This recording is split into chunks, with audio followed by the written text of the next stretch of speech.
YouTube पे live है. So good afternoon to all of you. Today we'll be beginning with the history of South India. Okay. In our first class, we discussed a little bit about how in South India also we find many sites of Paleolithic,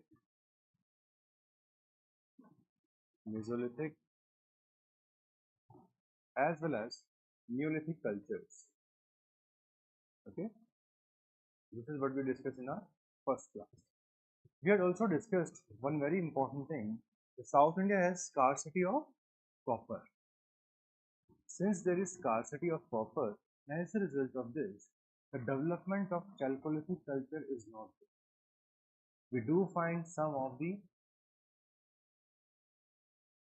artifacts, we do find some of the objects which are there, but as such there is no development of Chalcolithic culture. So starting from the Neolithic, the next phase which is going to emerge, it is known as Megalithic. Okay, it is known as Megalithic. And Megalithic, it is contemporary with Vedic period in North India, and Vedic period as well as Megalithic, they are famous for which is Iron Age. They are known for Iron Age. Please remember this, alright? Because जब भी हम किसी topic को discuss करते हैं पहले एक basic framework होना चाहिए, and this is the basic framework that in South India we do see the beginning of the Iron Age, and it is linked with which period? Megalithic. Okay? This is the basics at the basic level. The time period which we often link with the beginning of Iron Age is 1100 BC. Okay, the time period is 1100 BC. There are few sites which are very important with respect to Iron Age or Megalithic. The first is Halur, second is Musky. Okay, we do have a site known as Payampali. The first two sites, they are in Karnataka. Okay, they are in Karnataka. Payampali, it is in Tamil Nadu. In fact, we do find sites in different parts of South India. In fact, if we go towards Kerala, there is a famous site by the name of Mangadu. In Kerala, also we find the site. Similarly, if we go towards Andhra region, then Andhra also, Andhra plus Telangana, in both areas, we find multiple sites. Okay, like one of the famous sites that we have is Palagoy.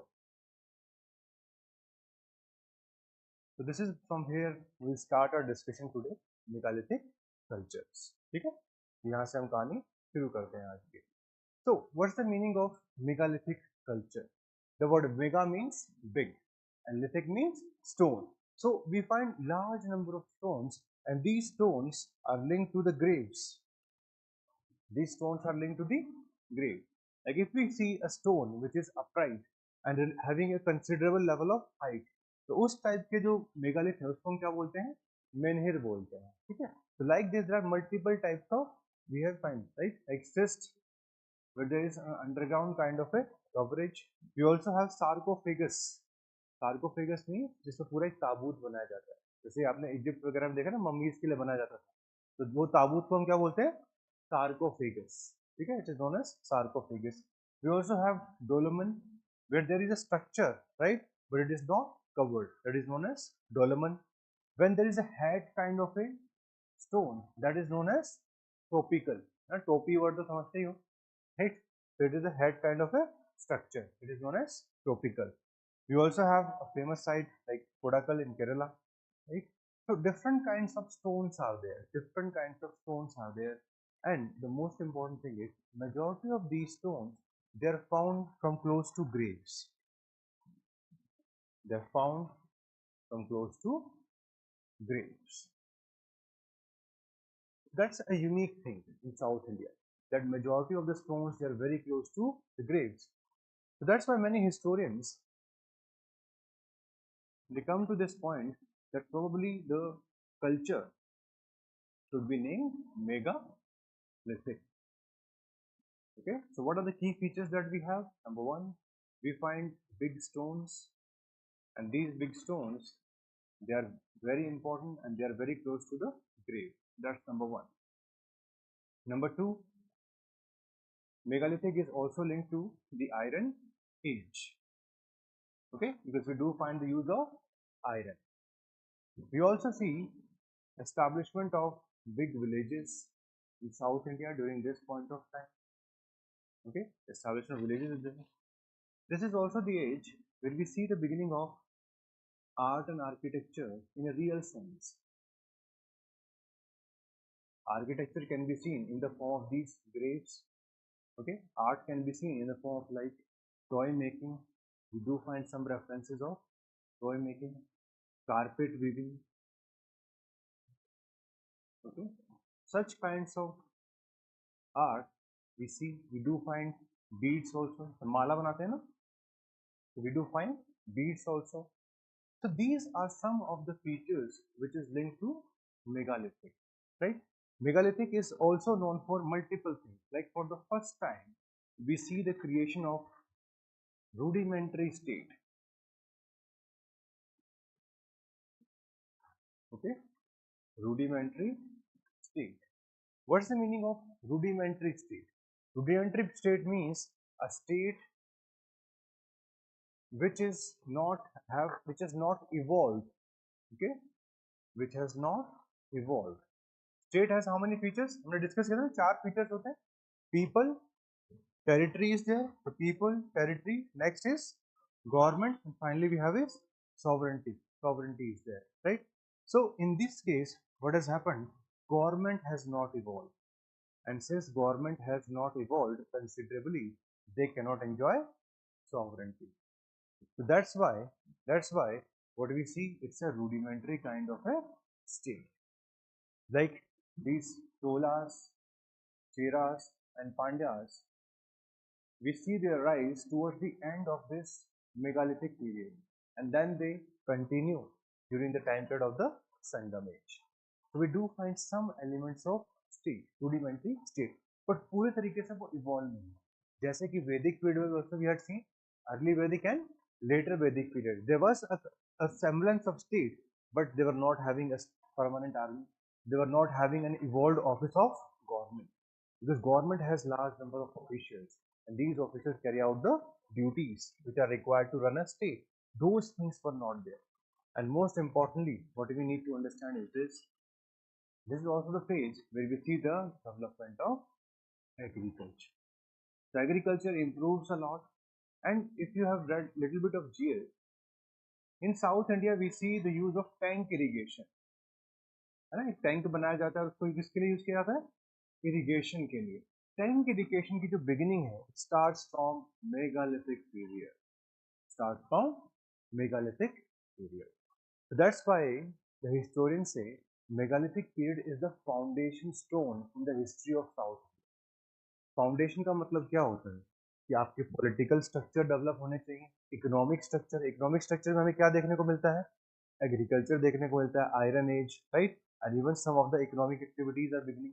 Social structure develop होता है हम लोगों का, religious life develop होती है, because the religious life can be seen from the use of big stones, right? Religious life can be seen from the big stone, right? So all of this, what do we get from this? We get only one thing, that the history of South India starts in a significant manner from the beginning of megalithic period. तो कभी आपसे कोई question पूछ ले, in fact mains में question पूछा गया 2014 में 15 मार्क्स का, why do you think that megalithic culture is known as the foundation phase of South India? तो इसको फाउंडेशन फेज इसलिए बोलते हैं, सबसे पहले पॉलिटिकल लाइफ, पहली बार हमें इकोनॉमिक लाइफ भी सीन है significant manner, art and architecture का डेवलपमेंट अच्छे से होता है, रिलीजियस लाइफ वो डेवलप होती है. In fact in South India for the first time we see difference between civic life and the graves. है ना, आज अगर आपको कोई बोल देगा आपके घर के नीचे 10 लोगों को दफनाया हुआ है, भाग जाओगे छोड़ के, ठीक है ना, but In the Chalcolithic period, this was a standard practice. If you go to Maharashtra, there are certain sites like Inamgaon. ठीक है? So what do we see there? That जहाँ पे लोग रहते थे वहीं पे नीचे वहीं के साथ में बरियल बनता था. But this was not happening in megalithic. They had separated their places of residence and the places of where they used to have the graves. So that's why what do we understand? कि civic life बहुत अच्छे से start हो गई. The habitation and the graveyard, they were also separated, and this also reflects a change in your religious thinking कि जो भी मर गए हैं, whoever are the dead, उनकी respect करनी चाहिए. They should be given a separate space. They should be given a separate space, and probably they will require more objects. तो जब उनको दफनाया जाता है, when they are buried, they keep certain objects which were used by those people during their life. Because probably they were believing in afterlife कि future में शायद उनको उसकी भी रिक्वायरमेंट फिर से. तो इस तरीके से रिलीजियस लाइफ की जो फिलॉसफी है, the religious philosophy, it also develops during this time. बहुत लोग पूछते हैं सर रिलीजन कैसे इवॉल्व हुआ है. छोटी छोटी चीजें, जैसे एक grave system. Every specific religion is having its own philosophy किस तरीके से they should treat the dead. Like in Hinduism cremation is done, in Christianity burials are all done, even in Islam burials are done. तो हर religion का एक specific तरीका है. If you see among the Parsis, they leave the dead. It is consumed by the wild nature, right? Eagles वगैरह उसको खाते हैं, right? So they feel that after that all the impurities of your life they are gone away along with them. So how you treat the dead, that's also a very important part of your religious philosophy. Why? Because all of us are looking for one thing, that is salvation. Mukti chahiye hame. Everybody is looking for salvation, and an element of salvation is often linked with the death. An element of salvation is often linked with the death. गर्मी अच्छी शुरू हो गई ना आज से एकदम, है ना? ऐसे ऐसा लग रहा है कि एकदम से गर्मी इंक्रीज हो गई है. Anyway, so first topic, is it clear? This is what is known as megalithic culture. ठीक है? अभी इसके बारे में थोड़ा सा और इम्पोर्टेंट इंफॉर्मेशन देखेंगे. Broadly, it started in 1100 BC and it continued till 300 BC. So this is the time period of the megalithic cultures in South India. Why I'm using a plural word, cultures? Because different sites, like I have enunciated many sites in front of you, different sites have given us different set of examples. Different sites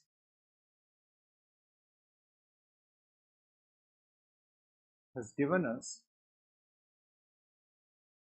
different kinds of artifacts or different examples with respect to political, social, economic and cultural life. That's one thing which we need to do. Is that clear? वैसे ऐसे कुछ sites हैं, ठीक है, और ये अलग अलग तरीके के हमें स्टोन्स के स्ट्रक्चर भी देखने को मिलते हैं.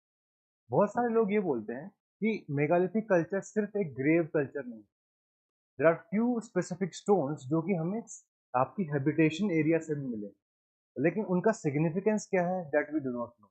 What's their significance, that we do not know. Okay, so I hope you're able to understand the perspective. Why do we study about the megalithic cultures? Megalithic में एक चीज और हमें देखने को मिलती है, Tamil Brahmi inscriptions. For the first time writing in South India, it developed during the time of megalithic. इससे पहले writing का वो concept था नहीं. So we do find some inscriptions, okay, but they belong to the later stage.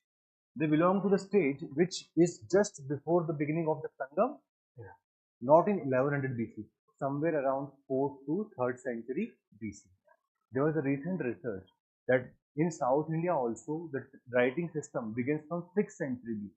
हमने अपने north India में बोला था, नॉर्थ इंडिया में the beginning of script start from 6th century BC. अब बिल्कुल लेटेस्ट रिसर्च, अब ये तो एनसीईआरटी है तो पुरानी इंफॉर्मेशन है.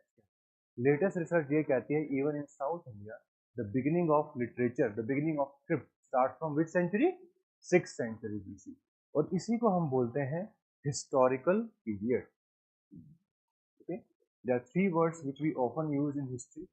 We use the word prehistoric, then we use the word proto-historic, and the last word is historic. Okay, the last word is historic. So now this is the right time to make you understand this. Okay, when there was no script, भाई सब सही चल रहा है या फिर आज भी वही चल रहा है? तुम लोग यही कहते रहते तो सही चल रहा है, शाम को पता चलता है क्या हो रहा है। तुम लोगों ने स्ट्रेटेजी बना ली है मेरे लिए, है ना, कि क्लास तो कम से कम चलती रहनी चाहिए। Prehistoric there was no script. Protohistoric script is there but it is not deciphered, है ना, इसको डिसाइफर नहीं किया गया। और इसका हमारे पास जो सबसे अच्छा एग्जांपल वो क्या है, हड़प्पन सिविलाइजेशन और इंडस वैली सिविलाइजेशन। लास्ट जो वर्ड आता है उसको क्या बोलते हैं, historic. Historic means the script is there and we have been able to decipher it, we have been able to decipher it, ठीक है। एंड प्रीवियसली पहले हम ये माना करते थे that in north India it starts from 6th century BC, which is even accepted today.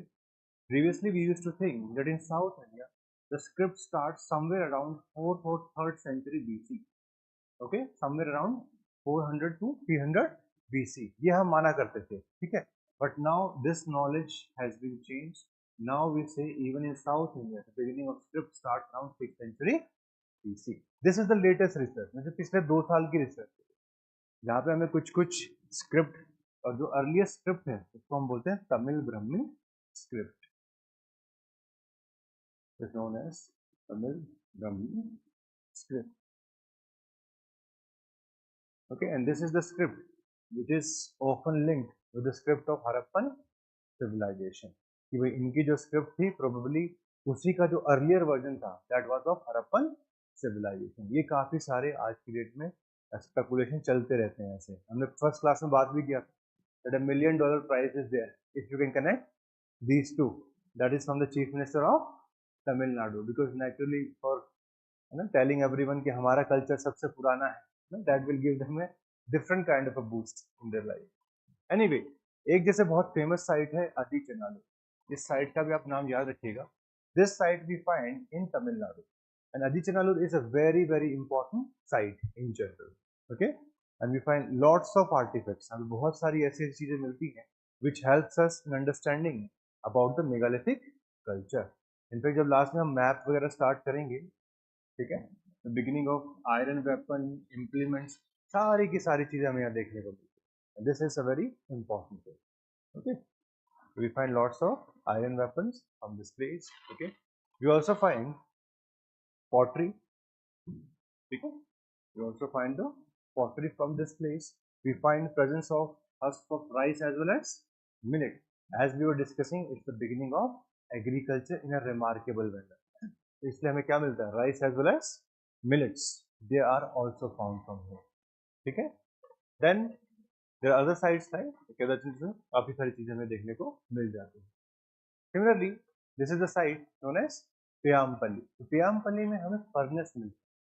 We find a furnace at Peyampalli which shows कि iron का यहाँ पे प्रोडक्शन चलता था।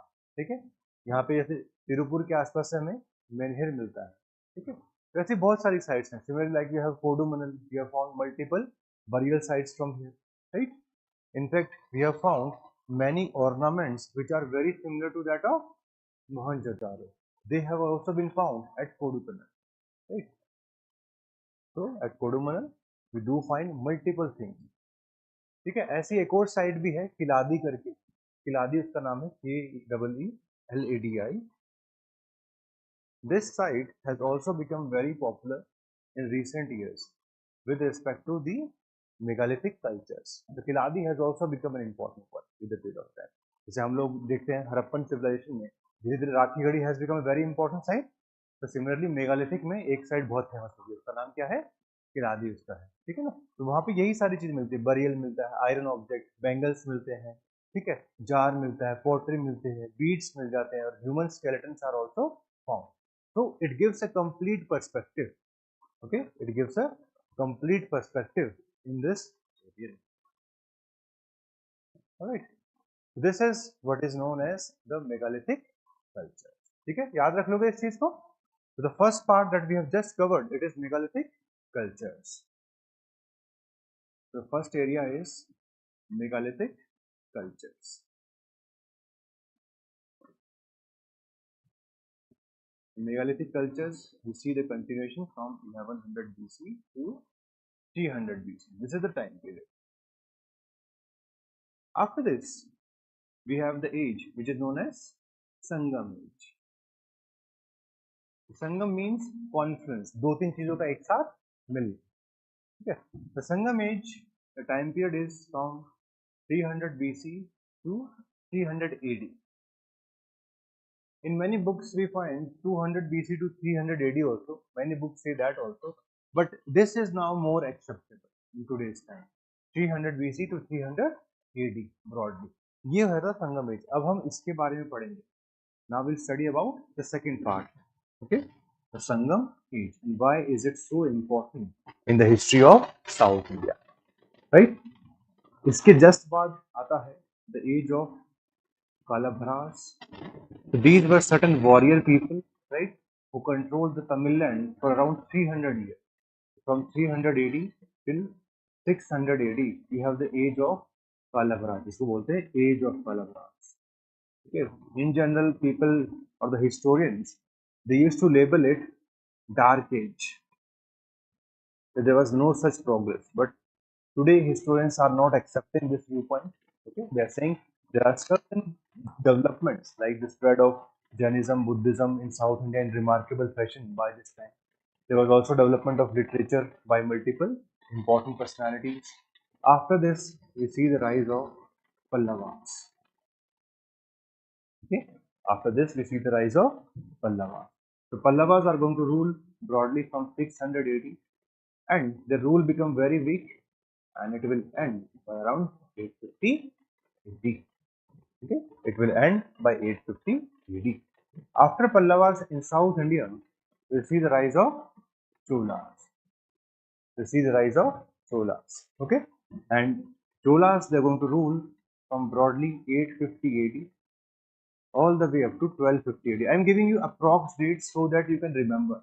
You are not going to every year. मैं आपको एक broad idea दे रहा हूँ ताकि आप लोगों को अभी दिक्कत ना हो dates को समझने में. And nobody ask you exact one year date. वो बाद में देखेंगे.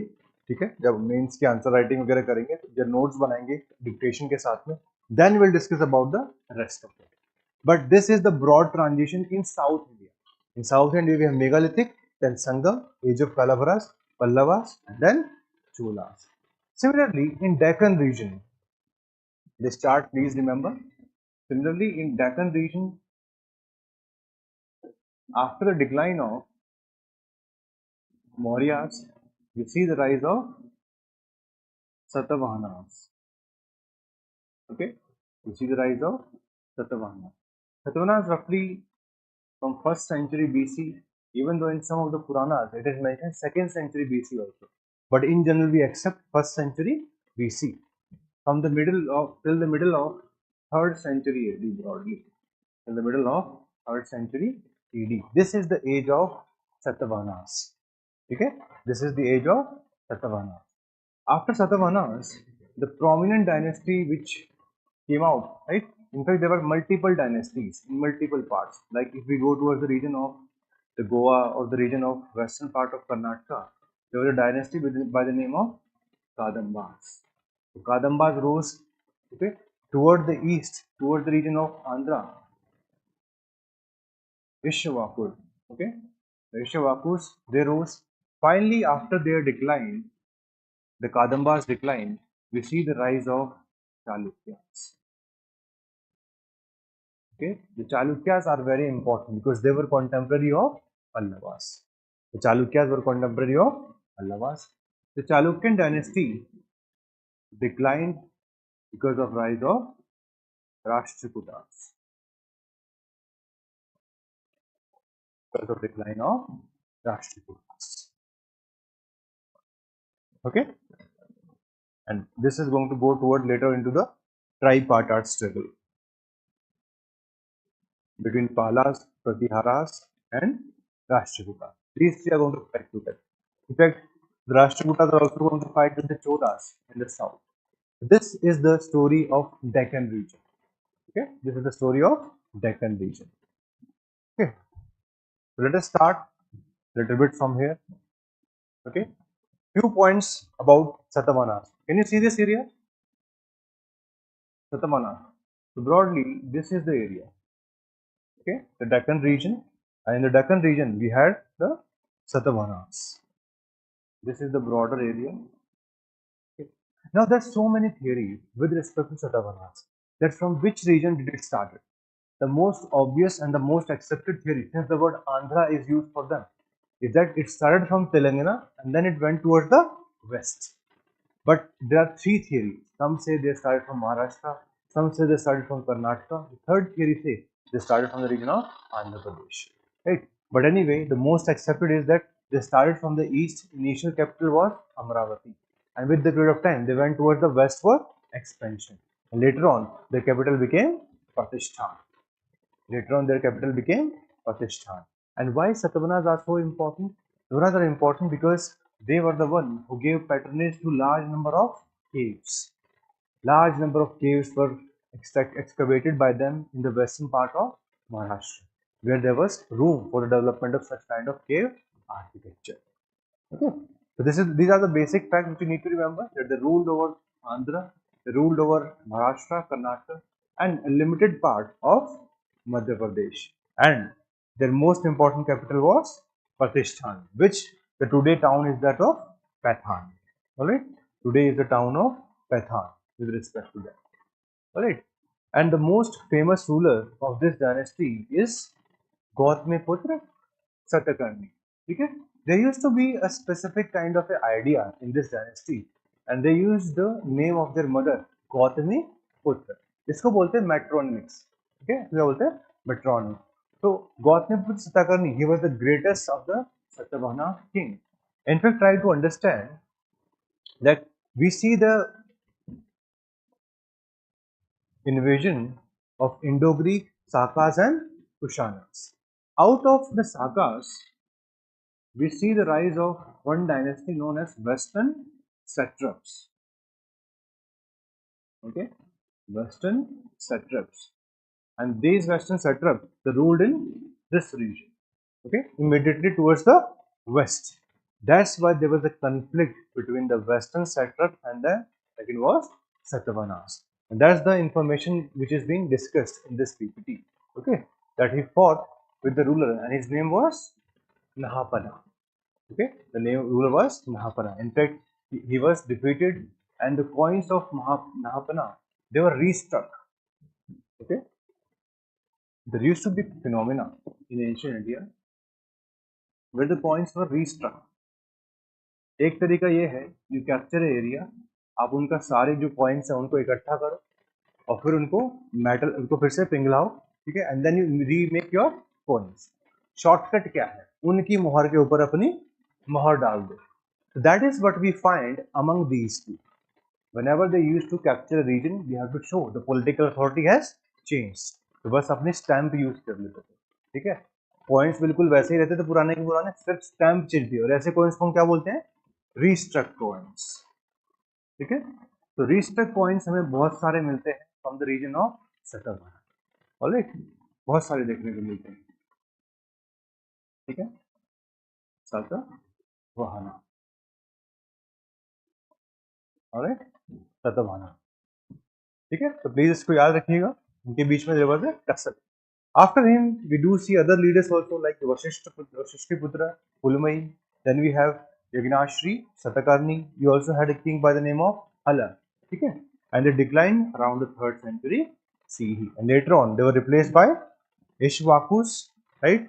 Pallavas in the region of the south and Kadamba in the region of northern part of Karnataka. और ये हमने discuss किया है that in the region of Deccan, we see the rise of these different dynasties. Pallavas were more towards the south, less towards the Andhra. So that was the part of the Pallavas. Okay, that was the part of Pallavas. Now there is one feature of the Satavahanas which is very different from other dynasties. They were the first one to issue land grants. They were the first one to issue what? Land grants, right? These land grants were issued to Brahmins. These Satavahanas, they themselves were Brahmins, and they used to say that we are going to take the glory of Brahmins to the next level. The title of Ik Brahman was also taken by them.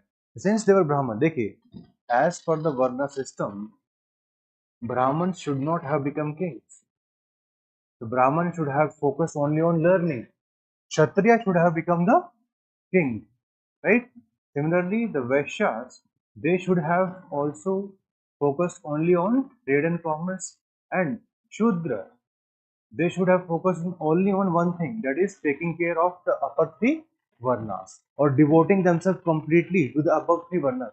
But in reality में कभी हुआ नहीं. This was not real. Like if you see Satavahanas, they were Brahmanas. Guptas, they were Vaishyas. है ना, आज भी word Gupta use इन्हीं के लिए होता है, trade and commerce, but the Bania community. Kshatriyas, there are very few king who Kshatriyas in fact जिन्होंने डायनेस्टी स्टार्ट करी. Chandragupta Maurya, he is also considered as a Shudra. That's why this was not followed. इसीलिए इस कंसेप्ट को हम बोलते हैं that the Dharmashastra model. As per the Dharma Shastra, every Varna should follow their own duty, but this was not followed in the practical life. Practical life में इसको follow नहीं किया जाता. बहुत ही कम level तक इसको हम follow करते देखते. Like Satavahana themselves, they were Brahmin. और यही हमें जानना है. Like today when we understand this model, it was a very theoretical model. It was not a practical model. क्या इस तरीके से दुनिया चल सकती है क्या? Can you have completely segmentation? Can you have that level of segmentation? No, this level of segmentation is not possible. Okay, because there will be some people who will capture power and they will not be following this kind of Dharma Shastra model. It's not going to happen like that.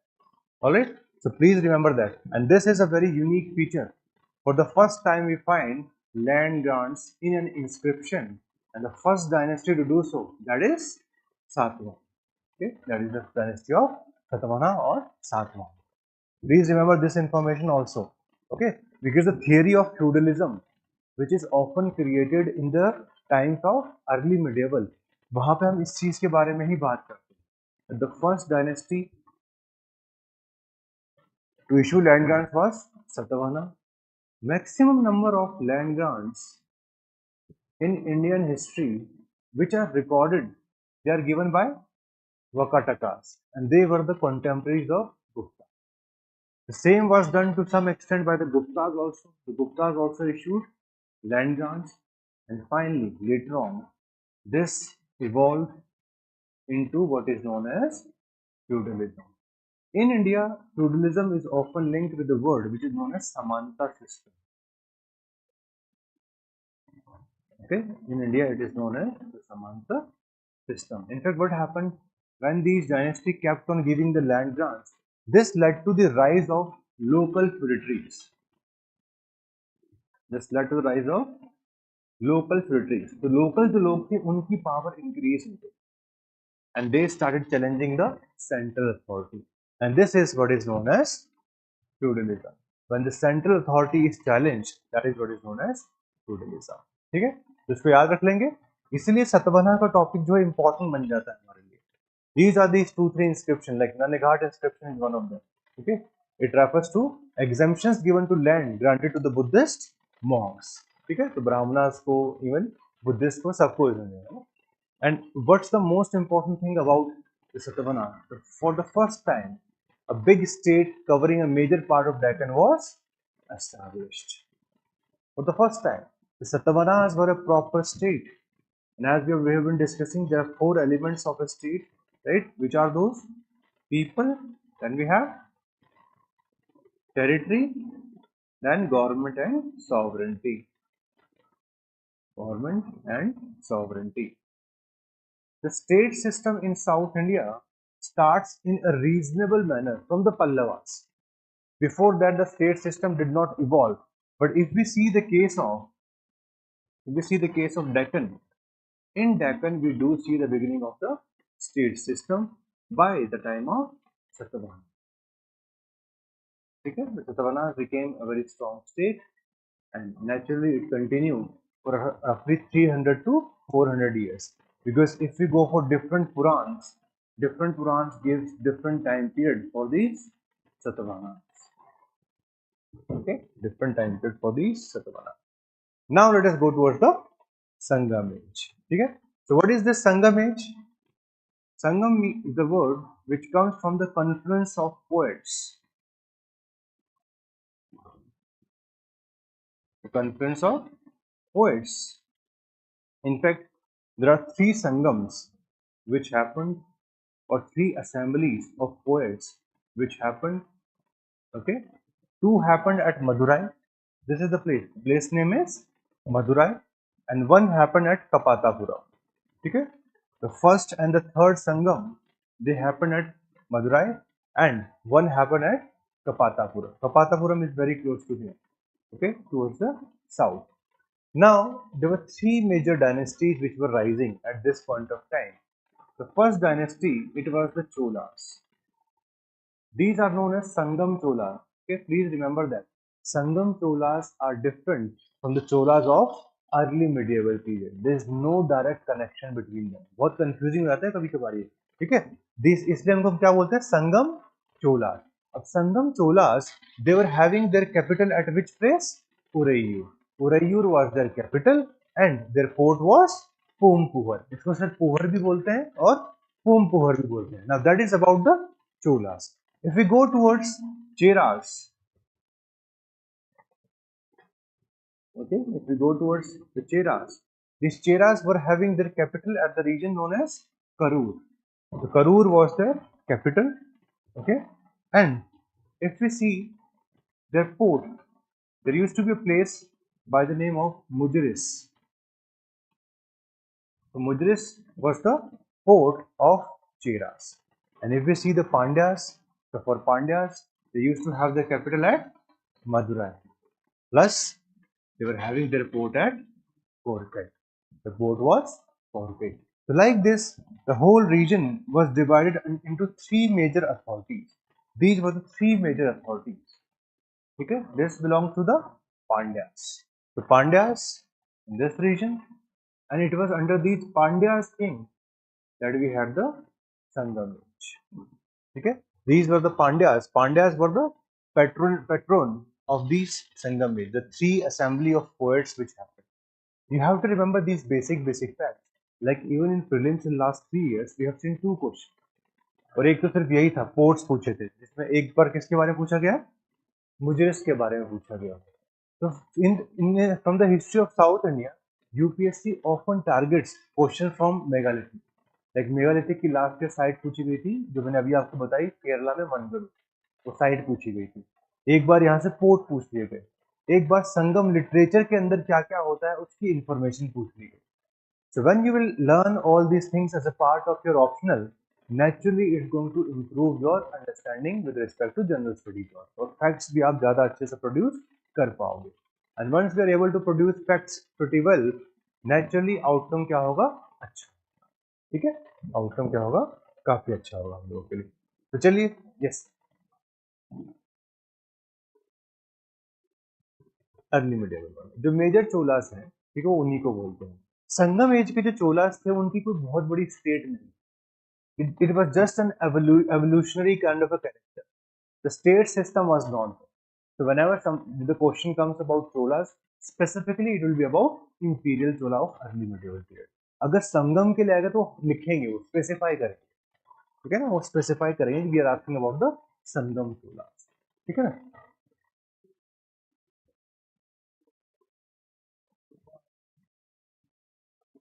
विच है early medieval वाला ही main Chola dynasty. ये dynasty तो बस आप ये समझ लीजिए, it's just more of a tribe, ठीक है. It's not a established state system.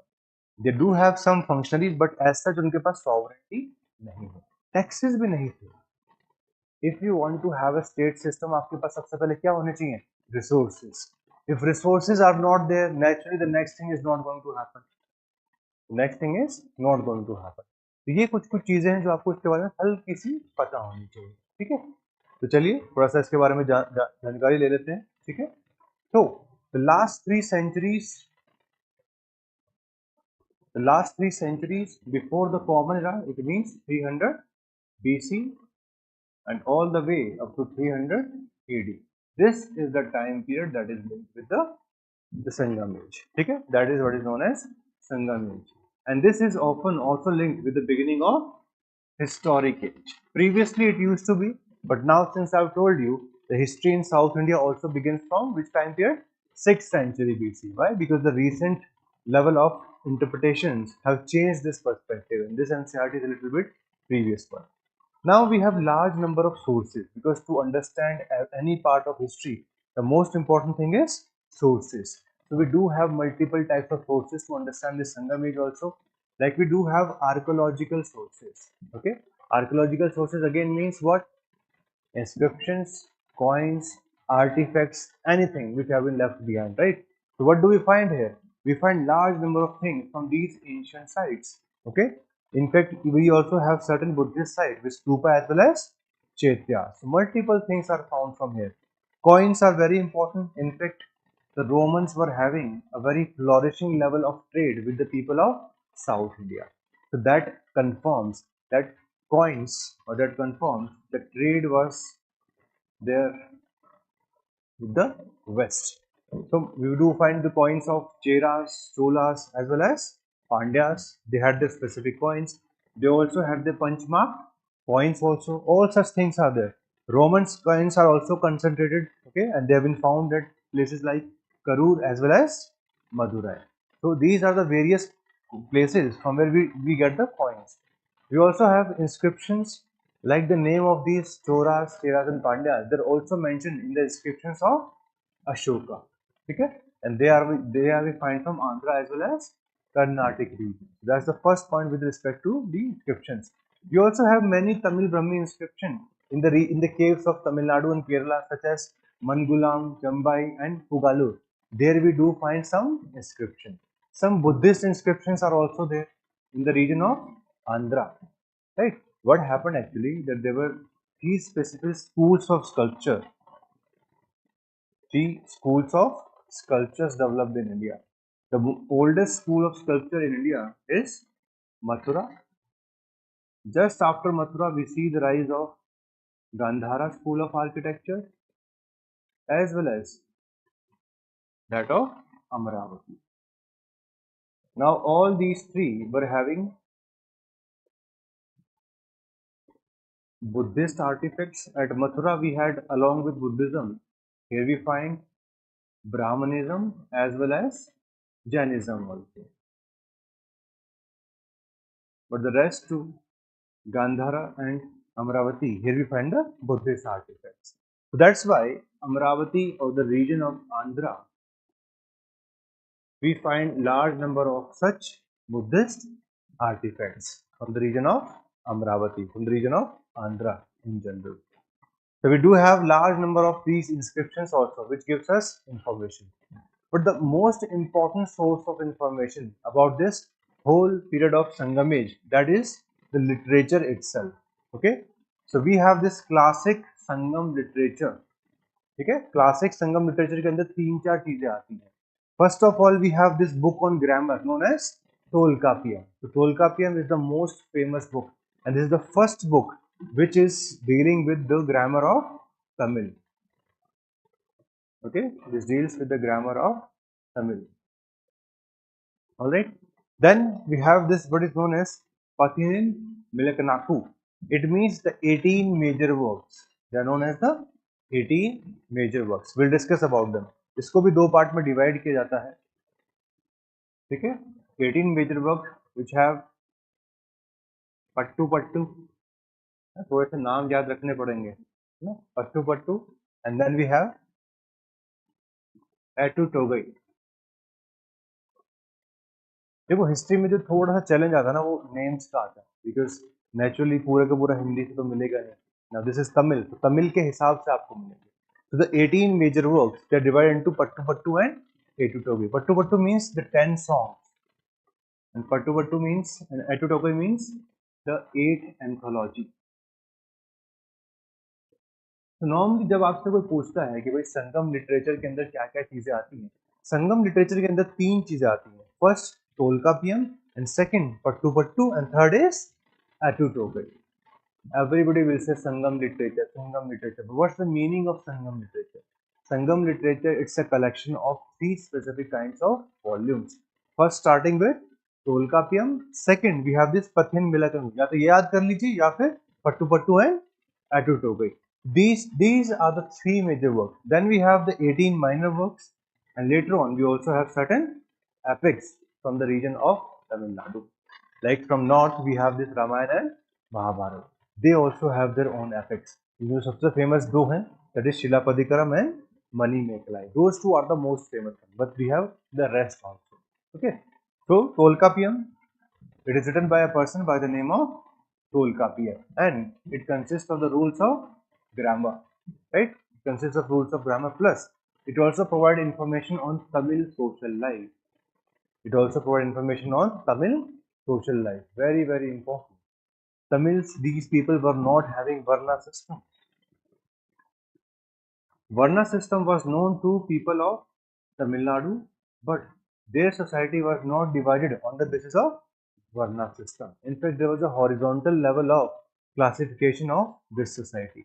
Second, that we have just discussed, Penthil Milkanaku, it is divided into Pattu, which is known as 10 idyls or 10 songs, and the second is Attu Togai, right, which is known as the 8 anthologies. Right, these are the oldest classical Tamil texts. तो कभी मान लीजिए prelims में भी question आ जाए, mains में भी introduction करना हो, मान लीजिए संगम एज के ऊपर क्वेश्चन आ गया, ठीक है, तो इंट्रोडक्शन करना हो तो you can always right about the sources. The information about the Tamil social life can be seen from the Sangam literature, which includes number 1 Tolkappiyam, Pattu and Attu Togai. These 3 are the part of Sangam literature. ठीक है, this is very very important.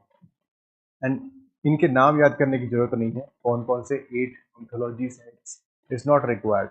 And when it comes to epics, so we have Shilapatikaram and Manimekalai.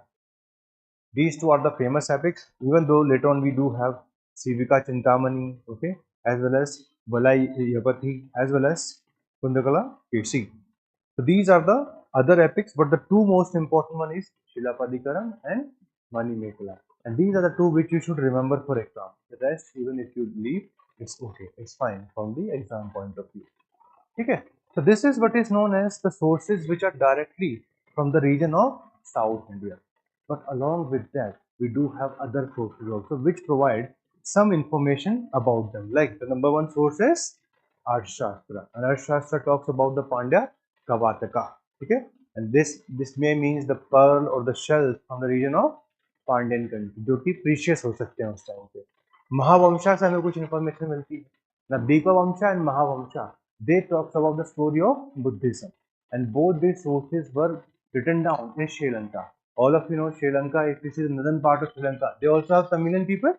Yes, so Dipavamsha and Mahavamsha also gives us some information about the people of Tamil Nadu and South India, because there is ethnic similarity with respect to that. If we see from outside the foreign accounts, so we do find Periplus of Erythraean Sea. Now this is a text which is unnamed. We do not know who wrote this. किसी को नहीं पता अभी तक. But this talks about the commerce around the Red Sea. Second, Pliny, as well as the number 3 is Ptolemy. We use their word even when we discussing about Maurya, because they also provide information which was written by Indica, written by whom? Megasthenes. So that information was also there in the writings of Pliny as well as Ptolemy. Right? So these also provide information about the trade and commerce, how the monsoon wind was being utilized for the purpose of trade in this region. So that's what you need to remember, known Tamilian sources. I hope this is clear. Like suppose if somebody asks you, what are the important sources with respect to the Sangam age? These kinds of questions can come in your option. They will not come in general studies certainly, because that's not what is asked in general studies. In general studies also, once they asked the question, it was about how does these sources of Sangam age help us in understanding the society of those times. Right? So that's a different kinds of a question, but sources divide into indigenous and then foreign. Okay. Further divide this indigenous also into literary and archaeological, and the same goes for the foreign also, literary as well as archaeological. Combine both of these discussions, and that will give you a very good answer of this. Okay. So answer writing is again one thing which we will discuss about in our later classes, in our foundation classes. This is the time just to hear the story, थोड़ा बहुत words के बारे में पता हो, अगली बार कोई toll का पीएम बोले तो समझ समझ सके हाँ क्या बात कर रहे हैं, है ना, ये कुछ मिस स्पेल तो नहीं कर दिया इन्होंने, या एटू टोकई पट्टू पट्टू क्या बात करने लग गए एकदम से. Those ideas should not come. At least the purpose of this pre-foundation classes is to make you understand कि what is the overall syllabus. और syllabus को सिर्फ अगर हम ड्राई तरीके से बताएंगे तो किसी को समझ नहीं आएगा. But this is the story. This is the whole story of the history of ancient India. Okay. Now there's a word which is often used, which is known as Movendra. The Movendra is a word which we see which is linked to these three crown Kings, है ना, जिनके बारे में हमने अभी बात करी. इनको हम क्या बोलते थे? मूवेंद्र बोलते थे. These three words, Cheras, Cholas and Pandyas, right? Then there were some Satyaputra also which are also mentioned in Ashoka inscription, and probably they were below these three dynasties and they were known as the Velid chief. कि वो भी politically relevant थे but not that much strong. Alright. And I have already discussed the capital and the important ports that is given in this PPT, which is now not required. One of the most famous king of the Cholas of the earlier time is Karikala. Okay? This Karikala is famous because he was able to defeat large number of these dynasties in the Battle of Vanni, and he was able to get prisoners of war, and that's why this person is very famous. And he later on built an embankment on the river Kaveri as well as built large number of reservoirs, right? So that's the work which is very famous of Karikal. Cheras, as we have discussed, towards the region of the Kerala, and the capital was in the region of Vanji, okay, which is also known as Karur. Karur is there, right? And we see some accounts of 8 Chera king, but as such they are not that much important. ठीक है, तो इनके नाम याद करने की जरूरत नहीं है. वैसे हमें जो फैक्ट्स काम के हैं उनके ऊपर फोकस करना है. And last we have is Pandyas. Why Pandyas are so important? Because the Sangam age, the three assemblies, they were given patronage by which kings? Pandya kings. Okay, 2 assembly have happened at their capital itself. With the name is Madurai, and the one is at Kapathapuram. Okay, and for them we have many inscriptions also which talks about their exploits, which talks about their achievements. We also have certain chieftains who used to work under them. Now this is one of the most important information about the time period of this Sangam age. If we see their society, the society of Sangam age was divided into 5 parts. उनको अलग अलग नाम दिया गया था. Like the first one was Kurinchi. This was a geographical area, and it was which kind of a region? Hilly region. Similarly, Mulai, it was a forested region. Marutham was the riverine tract. Then we had Nathal, it was the coastal land, and Palai, this was the past land. Okay, so these were the different kinds of lands which were there, the hilly, the different kinds of region. And as per the region, there was also their profession. Like those who live in hilly region, they were dependent upon hunting and food gathering. Those who were in the forest area, they were looking for pastoralism along with shifting level of cultivation. Those who were in the riverine tract, those who could become farmers, they were interested in agriculture with flow as well as irrigation. Finally, the coastal area people, they were dependent upon fishing as well as salt making. And last one, the parched land. This there was no nothing. तो जिन लोगों के पास कुछ नहीं होगा वो last में क्या करेगा? चोरी करेगा, robbery, right? Even their gods were different on the basis of that.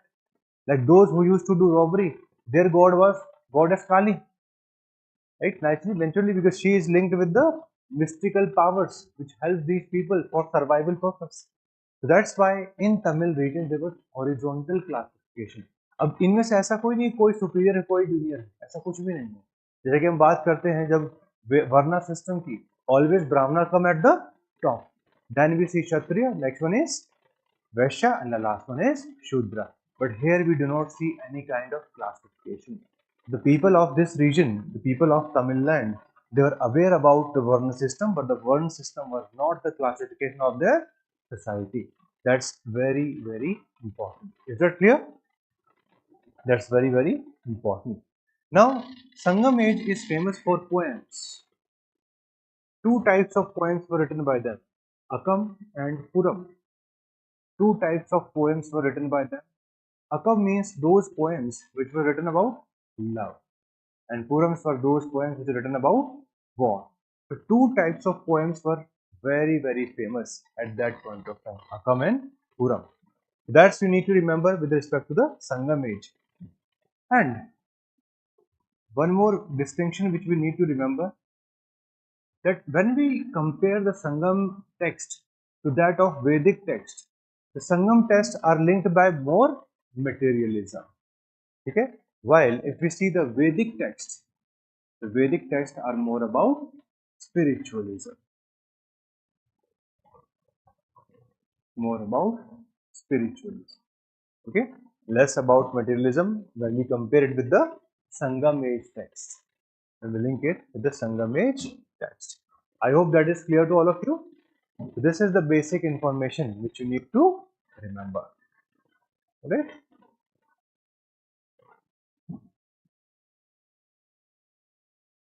Okay, so we do find lots of Roman coins, okay, which gives us information about their economy. Maritime trade was also there, right? It talks about multiple people from different parts, right? And even we find that many during this time we do see rise of many religions in this part of South India also. During the Sangam age, for the first time, we see the entry of the Brahmins. So they started doing what is known as Aryanization. Okay, the process of Aryanization began from the Sangam age, where the ideas from the north they reached South India, and this process is known as Aryanization of South India. Okay, so this process began along with Buddhism as well as Jainism. Okay, so the ideas of all three religions they reached South India at this point of time. Okay, so we do see at this point of time. All right. In between, as we have discussed, between the Sangam age and the beginning of the rule of Pallavas or even the Chalukyas in the Deccan, there is a phase which is known as the age of Kalabharas. Okay, so who are these people? Actually, too much is not known about them, but we call them warlike people. There are some speculations that these people came from Iran. These people they were part of the group which was known as the Pahlavas. Okay, there is a speculation that these Kalabharas they were descendants of Pahlavas. Pahlavas or the word Parthians is also used. Sakas, they were ruling over the northwest part of Indian subcontinent and the region of Iran. It was under the control of Parthians. So it is often said that the Kalabharas, they were nothing but they were the Parthians who had now migrated to South India. But this is not clear-cut proof. Okay? It's not a very solid theory. कि क्यों गए, किस लिए गए, there should be some motive, there should be some explanation of that part, right? तो वो इसमें explain नहीं किया गया. That information is not there, but that's the speculation that we have that these Kalabharas were there, right? Anyway, they ruled for broadly 300 years. Okay, ruled for 300 years, and one of the most famous work of Tamil was written during this time. It is known as Tirukural. Okay, and Tirukural is very, very famous. Why it is famous? Because it talks about the ethics in life. It talks about peace. It talks about love. So all the important quality which is required to become a wonderful human being are being discussed in Tirukural, right? And during this time, we do see that Jainism and Buddhism they became more influential. More ideas could be seen during this time. In fact, the two epics, Shilapadikaram and Manimekalai, they are influenced by Jainism and Buddhism respectively. Like Shilapadikaram has a story about Jaina, and Manimekalai It's about a nun, right? It's about a girl. She wants to become a Buddhist nun. So Shilapatikaram has the roots of the Jainism. Manimekla has the roots of Buddhism, which gives us an idea that Buddhism and Jainism are also increasing their footprint in South India, and it's going to even go more further. Okay? So nothing much is known about them, these Kalavaras. So for 300 years, hardly we have 2-3 kinds of PPTs, and that's it, right? And after this, we see cultural development in South India. The culture that we have in South India, it is closely resembling with the beginning of the rise of Pallavas. Okay?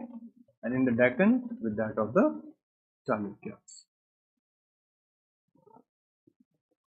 And from Pallavas, later on, we'll see the rise of Cholas.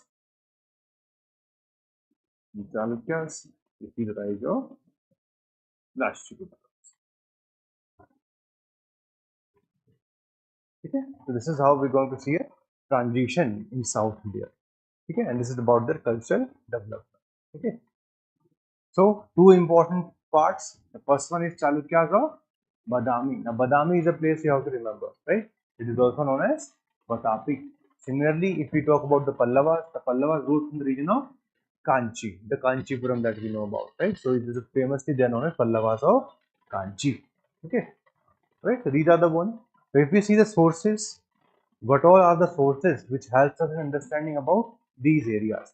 So if we see the sources, we do have like Chalukyan inscriptions are there, which are in multiple languages: Kannada, Telugu, Tamil, as well as Sanskrit.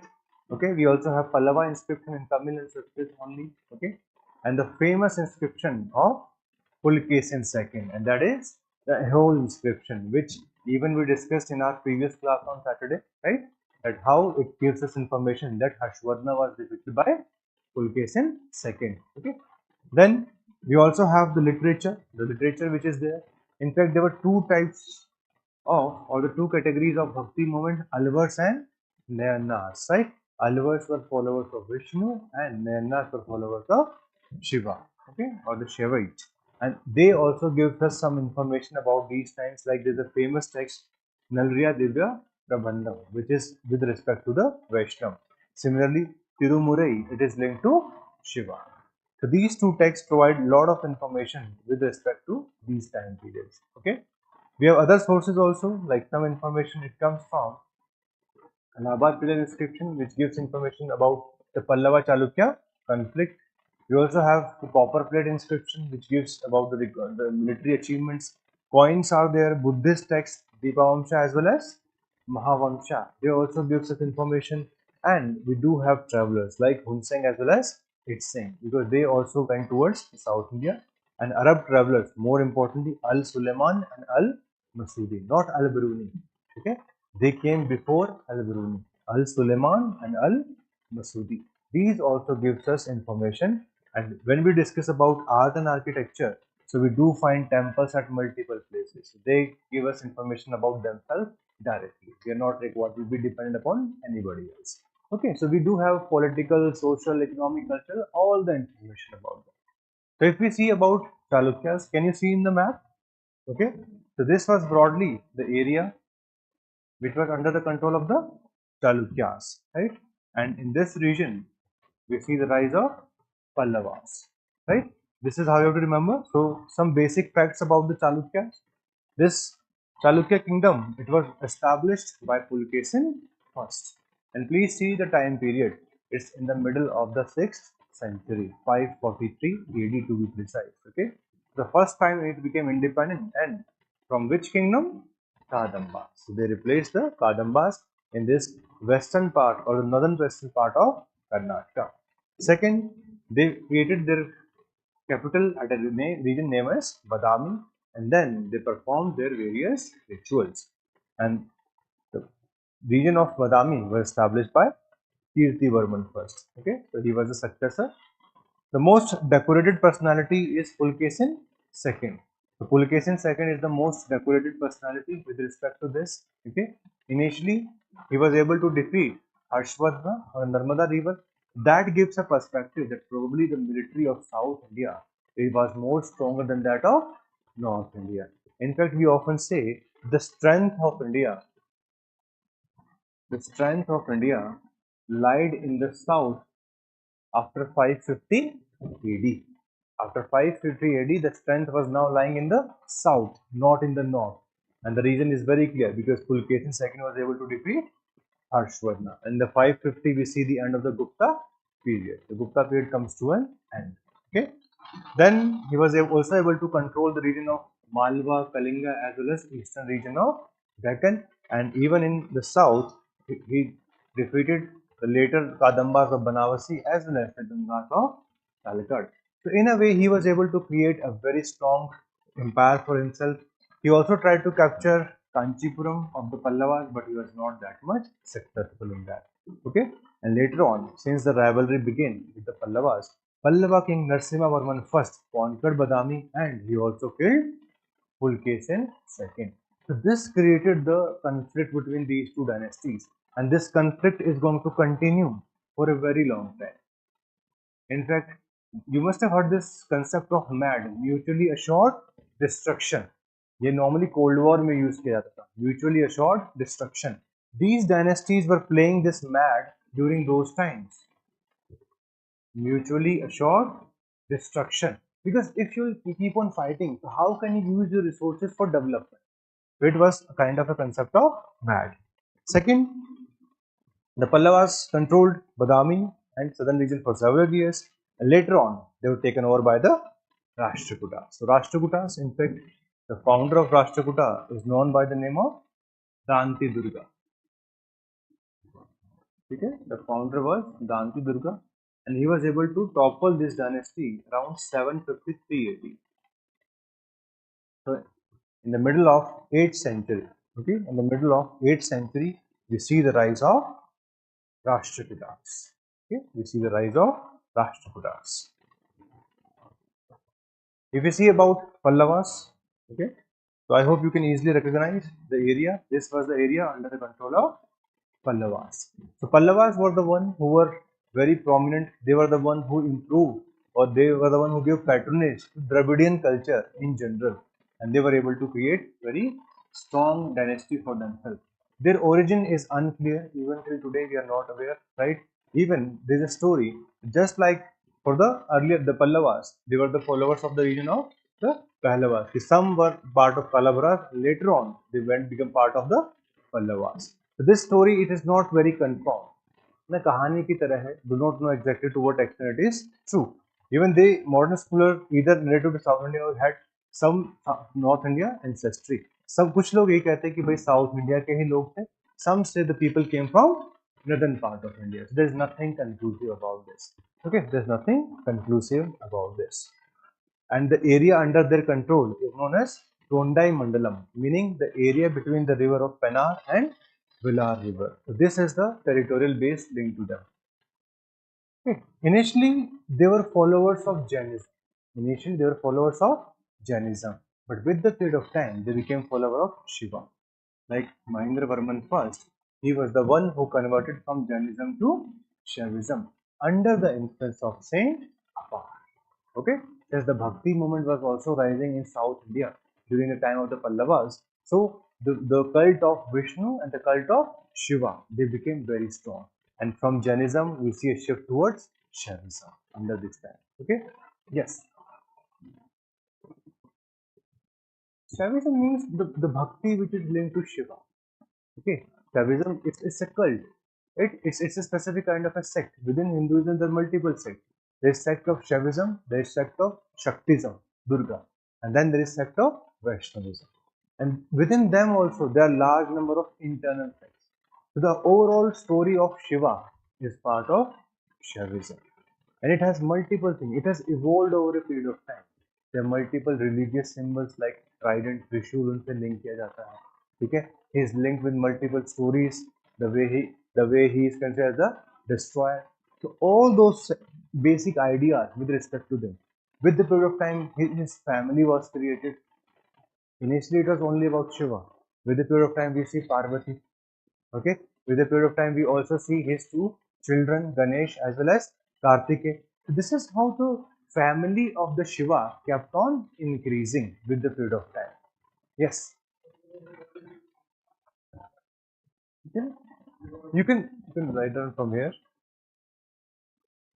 Okay, two rivers are there. In the north, Pena, in the south we have Vila. Okay, the two rivers which are there. Tondai Mandalam, Pinar and Vila. So look, religious जो हम बात करेंगे ना religious changes or religious evolution. Religious evolution happens over a period of time, and it happens because of the certain things around themselves. Like when we see the evolution of Vishnuism or Vaishnavism, there is the concept of incarnation which came in. Initially, Vishnu was not linked to Lakshmi, but later on, Lakshmi, she was made as a consort or somebody as a person who always reside along with Vishnu. So in India, we have seen lots of things happening with the period of time. Like initially, Shaivism was not having that element of the linkage to Parvati, but later on, Parvati herself became a different part, and she became part of Shaktism. तो बहुत सारे आज की date में आप देखोगे Jyotirlinga they are linked to Shaivism the 12 most famous places the religious places similarly when we see with respect to Shaktism तो वहाँ पे शक्तिपीठ होते हैं ठीक है ना तो अराउंड 51 शक्तिपीठ है इंडिया के अंदर वैष्णविज्म के अंदर क्या होता है they are important places but ऐसा पीठ नहीं होते ठीक है ना तो उसके लिए भी बहुत सारे मल्टीपल प्लेसेस हैं ठीक है ना तो बद्रीनाथ वगैरह हो गया like multiple places are there in India with respect to that but there is a evolution like कि पोस्ट मौर्य में क्या स्टेटस था देन गुप्ता पीरियड में क्या चेंजेस हुए ठीक है जैसे जब हम बात करते हैं विष्णुइज्म की तो और वैष्णविज्म की it's not just about Vishnu it's also about Krishna है ना it's also about Krishna it's also about Balram तो वो पूरी की पूरी कहानी जो है वो इनसे लिंक है so that gives an idea to all of us okay now as we've discussed that there was a fight between Pallavas and Chalukyas, right? So that conflict was there. And Pulkesin II, initially he annexed the northern Pallava land, but later on, Narasimha Varman, he was able to counterattack and he was able to defeat them. And in fact, he took the help of the Sri Lankan prince by the name of Manavarman. उनकी उन्होंने help भी ली थी इस चीज के लिए and he captured Badami. And this conflict continued. Later on, like if we see under Parameshwar Varman, he fought with Vikramaditya of Chalukya. Danti Varman, he faced the Rashtrakuta invasion, and finally Nandivarman III, he was the one who got defeated by the Chola king by the name of Aditya I. Okay, so like this, we see lots of conflict were there, and later on the Cholas were able to capture. Like Aditya I was the one who led to the end of Pallava power, and they took control of Tondai Mandala. उन्होंने उसको पूरा का पूरा capture ही कर लिया. Even though the founder of the Chola dynasty is Vijayala, but later on, Aditya I was the one who was able to create this complete control over the region of South India. So Aditya I was very prominent. Later on, among the Cholas, two important leaders are going to come, two important kings are going to come. The first one is Raja Chola and then his son Rajendra Chola, who will lead the expansion not only in India but also outside India. In fact, like we see the case of Rajendra Chola, he was able to annex whole of Sri Lanka. He was able to go all the way up to the Sri Vijaya kingdom also. So towards the Southeast Asia also they were trying to increase their footprint. And the reason was very clear, they wanted to have good trade relationship with China. So that's the information that we need to remember. Okay, so that's about the Pallavas. If you see their administration, they also took the same kind of titles which were taken by the Gupta rulers. The title was Maharaja Dhiraj. Okay, that is there. Then the king used to be held by a group of ministers. Okay, the council used to be there for that purpose.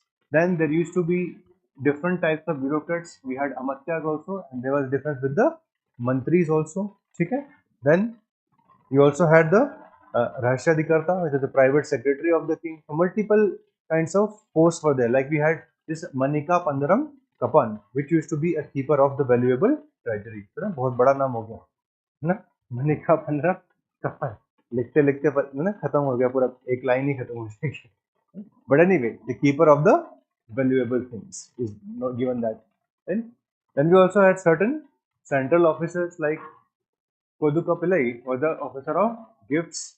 These kinds of things were there. Justice system was also there. And the courts, they were known as Adhikarna Mandapa. The judges themselves were known as Dharm Adhikaris. ठीक है उनको धर्म अधिकारी बोला करते थे ठीक है If you see the administration, the governor used to be there who used to look after a province, and they were very autonomous in general. Okay, they were very autonomous in general. They were built on this long relationship. There used to be a big relationship from the center all the way up to the village. In fact, the concept of village council, where the village themselves used to look after all the important activities, it began under the Pallavas and it continued under the Cholas. In fact, under the Cholas, we have this one inscription known as Uttaramerur inscription. Uttaramerur inscription gives us understanding of how in the village the councils used to be formed and these committees used to look after the various interests of the whole of the village. Okay. Land grants, yes, it was given by them also. There used to be these villages known as Brahmadya villages. Okay? Brahmadya villages, they were given to single Brahman. When the land grant was given to a temple, when the land grant was given to a bigger institution, तो उसको हम क्या बोलते थे? Devdan. Devdan were given to temple. Brahmadya, they were given to a single Brahman, as the name suggests. Okay, Dev word is used for the god or for the temple, right? Devdan and Brahmadya. Okay, so this question has also come in prelims. What's the difference between Brahmadya and Devdan? Devdan are the land grants given to the temple. Tank irrigation became very prominent under them.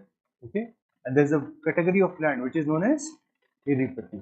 From South India, UPSC often asks such kinds of keywords. Like in 2015, this word was asked, irripati. Okay, so what is irripati? It's nothing but land which was dedicated for the creation of tank. Okay, so tank irrigation is very famous there even till today. In fact, if you see the total irrigation with different types of sources, that's all we have. We have groundwater is there, right? We also have the canal, and then in South India, we today still have tank irrigation. Tank irrigation has been very important. Rainwater was stored in these tanks. Okay, maintenance was done by these village people itself by forming various committees. There used to be a special tank committee which used to look after the resources and how the water is going to be distributed for the purpose of irrigation, and that is known as, जैसे जो committee है, committee के लिए word जो use रहा, it was varium. The word for the committee was varium. For the water it was eri. तो इसलिए जो tank का ध्यान रखिए उसको हम क्या बोलते थे? Eri varium. It was eri varium. Yes.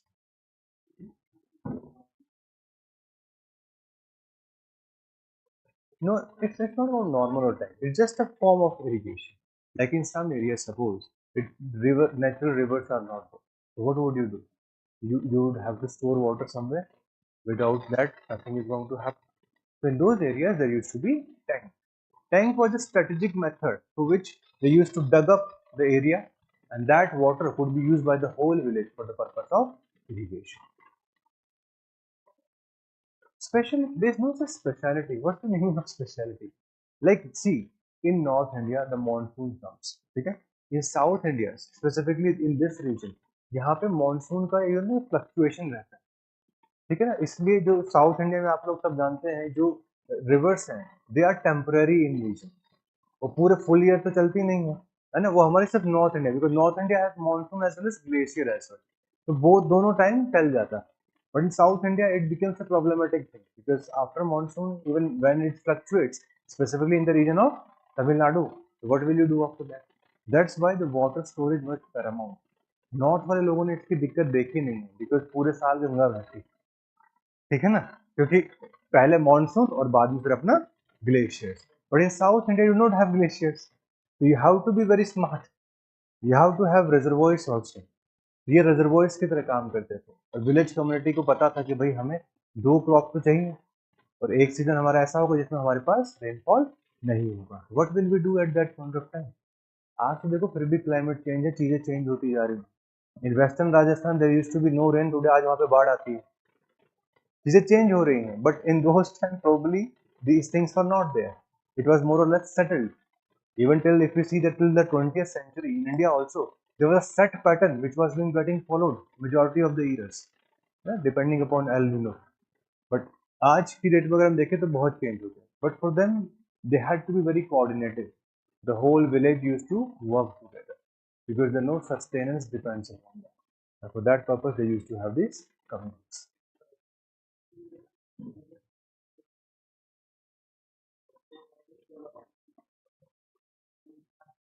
हाँ, बहुत सारा है, जैसे वाटरशेड का डेवलपमेंट का एक कंसेप्ट चलता है हर जगह ना, वाटरशेड मैनेजमेंट होना चाहिए, राइट? तो those things are also linked with this, ठीक है ना? तो बहुत सारे अभी इंडिया के देखो ऐसे बहुत सारे हिस्से हैं जहाँ पे उतना रेगुलर रेनफॉल नहीं है। लाइक अगर आप बात करो राजस्थान की, before Indira Gandhi canal, it was a very problematic thing for the western part of Rajasthan. वो इंदिरा गांधी कनाल ने बहुत ज्यादा उनको स्टेबलाइज कर दिया है, ऑल द वे पूरा जो वेस्टर्न बेल्ट है, आप ऊपर से देखोगे बीकानेर से लेके जोधपुर से लेके नीचे बाड़मेर तक, पूरे का पूरा जो एरिया है वो स्टेबलाइज हो गया because of this Indira Gandhi canal. Previously it was not used to be. So in their times they were doing their best for ensuring that in their region, देखो यही तो concept of state है। In the concept of state, what do we see? We pool our resources। अगर individual level पे छोड़ दोगे तो state of nature आपको पता है लोग कैसे बिहेव। ना स्टेट ऑफ नेचर है ना, 2 मिनट के लिए अगर एक रेड लाइट चली गई jam, that's the state of nature, है ना? 2 मिनट के लिए एक मॉल में लाइट चली जाए, क्या होगा उसके बाद? है ना, सारे सब लोग शॉपिंग करने जाएंगे एकदम से, है ना? That's the state of nature. So इसलिए रेगुलेशन चाहिए होते हैं किसी भी सोसाइटी के अंदर ना। क्यों क्यों मतलब क्यों किया जाता है? इट्स फॉर दैट पर्पस कि भाई इवेंचुअली हर कोई एक चीज पे ध्यान रखे कि we are here for the betterment of others and the others are there for the betterment of us. वो एक कॉमन गोल्स बनाने पड़ते हैं इंसान को, वही चीज एक स्टेट का रोल है। तो ये लोग भी वही सिखा रहे हैं, उसी चीज को प्रमोट कर रहे हैं that if you want to exist as a village, you should take care of the water resources in a comfortable manner. And those who are more I would say administrative mindset, उन्हीं को उन committees के अंदर जगह दी जाती थी कि भाई ये थोड़ा सा वो काम कर लेंगे। अब दो तरीके के लोग होते हैं, एक जो काम करने वाले और एक से बोलने वाले ना, तो वैसे लोगों को ही उन कमिटीज के अंदर लेके जाते थे जिनको स्पेसिफिकली वो काम करने की एक एक्सपर्टीज डेवलप की थी या उस चीज के बारे में अच्छा आइडिया हो गया। ठीक है, तो what do we see that effectively by this time Aryanization increased even further, ठीक है ना, in the society of South India under the Pallavas, because Sanskrit as a language, why did it become famous? Because of whom? Brahmanas. The Brahmanas, they became famous for their information of literature, astronomy, law, and even others, right? And they were exempted from taxes also. They were not required to pay taxes. Why? Because they were considered someone who was having the highest prestige. Okay. And the next important were the Kshatriya. Kshatriya means 100% pure. ठीक है ना, जो जो सारे के सारे अपने काम करते हैं। Not all Kshatriya was part of this, and these Kshatriyas were allowed to read Vedas. Okay, they were allowed to read, a privilege which was denied to lower Varnas. Lower Varnas, specifically Shudras, they were not allowed to read Vedas.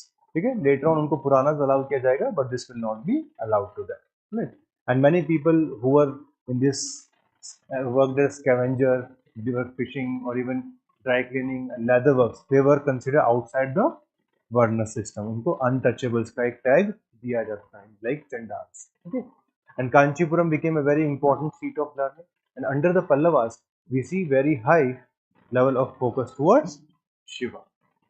Okay, very high level of focus toward Shiva.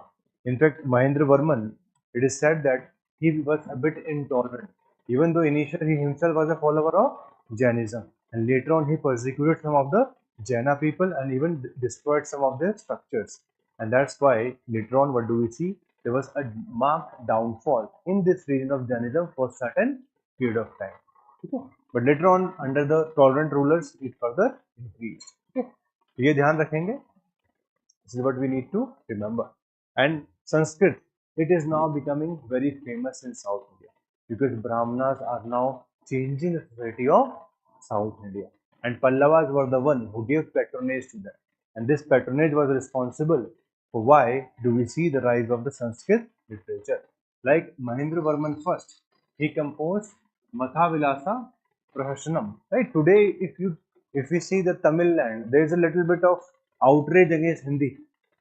But in those times, the Pallavas themselves, their rulers themselves, they were writing in Sanskrit. Right? So culture changed over a period of time. At one point of time, they were the one who were the defender of this culture. And today, when it was imposed on them after the independence, today they are standing against it to certain level. because it should not be imposed. Alright, like Bharvi, he wrote the Kirat Arjuna, as well as Dandin wrote Dash Kumar Katha. The Dash Kumar Charita, this was written during this time. So we do see a good development of Sanskrit during their time. In fact, the maximum development of Tamil or Dravidian culture, it will come under the Cholas. The Cholas are going to be the one who will give maximum patronage to Tamil culture. In fact, the rise of the temple architecture is also going to happen under that. Alright, so if you see the history of South India, we have discussed a little bit about Chalukyas, we have discussed a little bit about the Pallavas. Okay, in the next class, we'll be discussing about Cholas as well as Rashtrakutas, both of which are part of early medieval period. Okay, and Rashtrakutas we are going to discuss with their relationship which was there with the Palas as well as versus Pratiharas.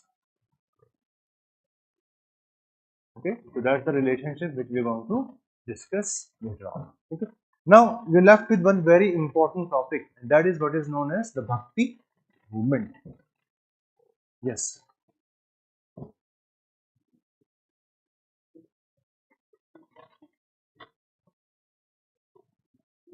Look, when we discuss about languages, initially there was a language which is known as the classical Sanskrit, or Sanskrit in general, okay, which was there under the Aryans. But by 6th century BC, okay, and there was no written as such part of this. You see the rise of Prakrit. So Prakrit was the language which got the royal patronage. Prakrit got the royal patronage even under the Mauryas. Okay, even under the Mauryas. With the period of time, during the post-Mauryan period, we see the first pure Sanskrit. Okay, we have this inscription of Rudradaman, which is in pure Sanskrit. Sanskrit becomes a famous language. Okay, but this Sanskrit was more or less linked with Brahmanism as a religion. Buddhism as a religion always focused towards Pali, and Jainism was linked with Prakrit. Okay, so these three languages were paramount: Pali, Prakrit, and then Sanskrit. With the period of time, what happened? Sanskrit became more famous. In fact, under the Gupta, it is known as the golden era of Sanskrit. But by 6th century AD, we see its decline, and later on we see the rise of multiple languages. In the early medieval period, we see the rise of Bengali, we see the rise of Assamese. In South India, Tamil was already there, okay, from the early time. Okay, in fact, if we see around 4th century AD, Kannada also improved as a language. Kannada also improved as a language by 4th century AD. Telugu also developed during this time, and later on we also see the rise of Malayalam. Okay, by the early medieval period we see the beginning era of Malayalam. But जो मलयालम का बाद में main phase आएगा वो medieval period में आता है, and they borrowed maximum of their words from their Sanskrit. So Malayalam has a lot of words from Sanskrit directly. Okay. Then we see the entry of Persian language. All of you know about that. Persian language came along with whom? The Turks. And then there was a mixture, and from there we see the development of Hindi. Hindi is also developing going to that, as well as later on Urdu. So Hindi and Urdu are going to develop because of that. Then the British will come, and whatever we are speaking English, that is a legacy left behind by the British people. So broadly, this is the history of languages. समझ में आ गया? पूरा खोल दिया मैंने picture, कहाँ से कहाँ तक कैसे. ठीक है? ये Marathi also developed during this time. ठीक है? Early medieval period, the same time. In fact, Marathi language, its development is very intricately linked with the Bhakti movement. Okay, it is linked with the Bhakti movement. So in Maharashtra region, the Bhakti movement is known as Maharashtra Dharma. And in Maharashtra Dharma, we see the rise of Marathi language. So Marathi as a language developed during this time. And this further improved with the period of time. And with the establishment of the Savrajya. Okay, further we see the rise of Marathi. And it continued ever since. Right. So Marathi is also a language which is broadly क्या है ना कि देखो Indo European languages है हमारी north की और वहीं से सबका क्या हुआ धीरे धीरे वहीं से उनका एक एवोल्यूशन हुआ like today Pali is more or less done away with. Hardly anybody use Pali. There used to be optional Pali literature in UPSC. I think 2010 से 2012 में इसको हटा दिया गया क्योंकि इसको चेक करने वाले ही नहीं मिलते थे है ना पेपर देके चले गए चेक करने वाला ही है ना फिर क्या नंबर दें आपको मतलब मैं तो बीच में कहानी सुनी I don't know this is true they used to ask people from Sri Lanka to check the copies of UPSC students because वहां पे पाली अभी भी चलती है because it's a Buddhist state ठीक है ना तो पाली के लिए धीरे धीरे खत्म हो गया Prakrit naturally majority of the words of Prakrit और संस्कृत बहुत ही आसपास है एक जगह धम्मा होगा एक जगह धर्म होगा तो बहुत साथ में वो चले हैं and if you see the modern India we have multiple languages okay one language which tries to be lingua franca but बन नहीं पाती वो हिंदी है ना बहुत कोशिश की जाती है even though we have a directive principle also outside the part 4 but we have a directive principle also that it should be a lingua franca ना article number 343 है शायद जिसके अंदर इसको बोला गया but eventually it has not happened so far right so this is how the languages evolve over a period of time but ये कोई पूछेगा नहीं है आपको ये सिर्फ मैंने आपको ज्ञान के लिए दे दिया ठीक है in exam in general nobody is going to मतलब क्यूरियोसिटी के लिए अच्छा है पता होना चाहिए मैंने भी कहीं ना कहीं पढ़ा है तभी आपको बताया है ठीक है ना I have studied this but it's more about ठीक है क्यूरियोसिटी कुछ जानकारी होनी चाहिए अपने इंडिया के बारे में बट एक जो पीरियड है ना वो जो सबसे इम्पोर्टेंट है which is the most diversified period in India that is early medieval period because in early medieval period since there was no centralized empire we could see the rise of multiple languages multiple cultures multiple traditions all those things happened during the early medieval period that's why if you see from diversity point of view the best period is early medieval period because this is where we see the large number of rise of multiple regional levels regional की पूरी literature जो है वो इसी early medieval period के आसपास from 7 to 8th century till the 13th century broadly उसी में हम इन सबका राइज देखेंगे इनफैक्ट ऑप्शन में हमारा टॉपिक है एवोल्यूशन ऑफ दिस लिटरेचर तो टॉपिक है हमारा बट क्वेश्चन मैक्सिमम आता है लिटरेचर के ऊपर कि which are the important pieces of literature written with respect to Marathi और हिंदी और संस्कृत तो as such evolution of language पे क्वेश्चन नहीं आएगा क्वेश्चन आएगा क्या क्या लिखा गया है उसके हिसाब उसके ऊपर हमेशा क्वेश्चन आता है ठीक है So we were discussing that Bhakti movement.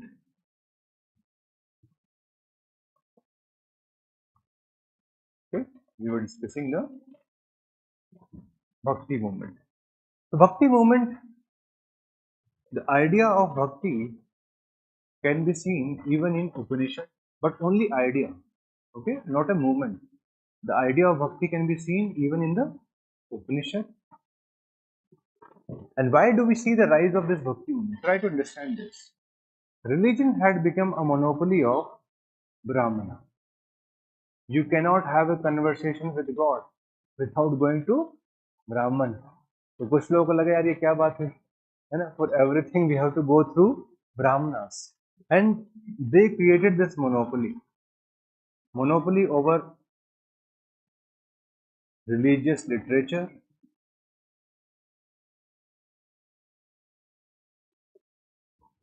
they created monopoly even with respect to following rituals how you can have a connection with the God so all those things became problematic plus in this system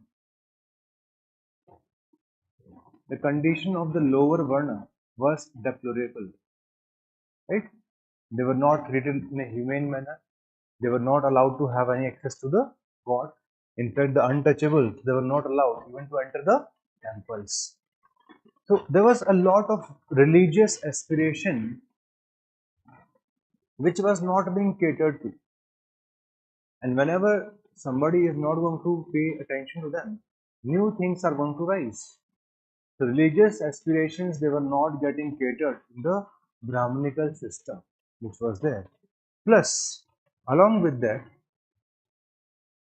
the Brahmanas were very close to the kings.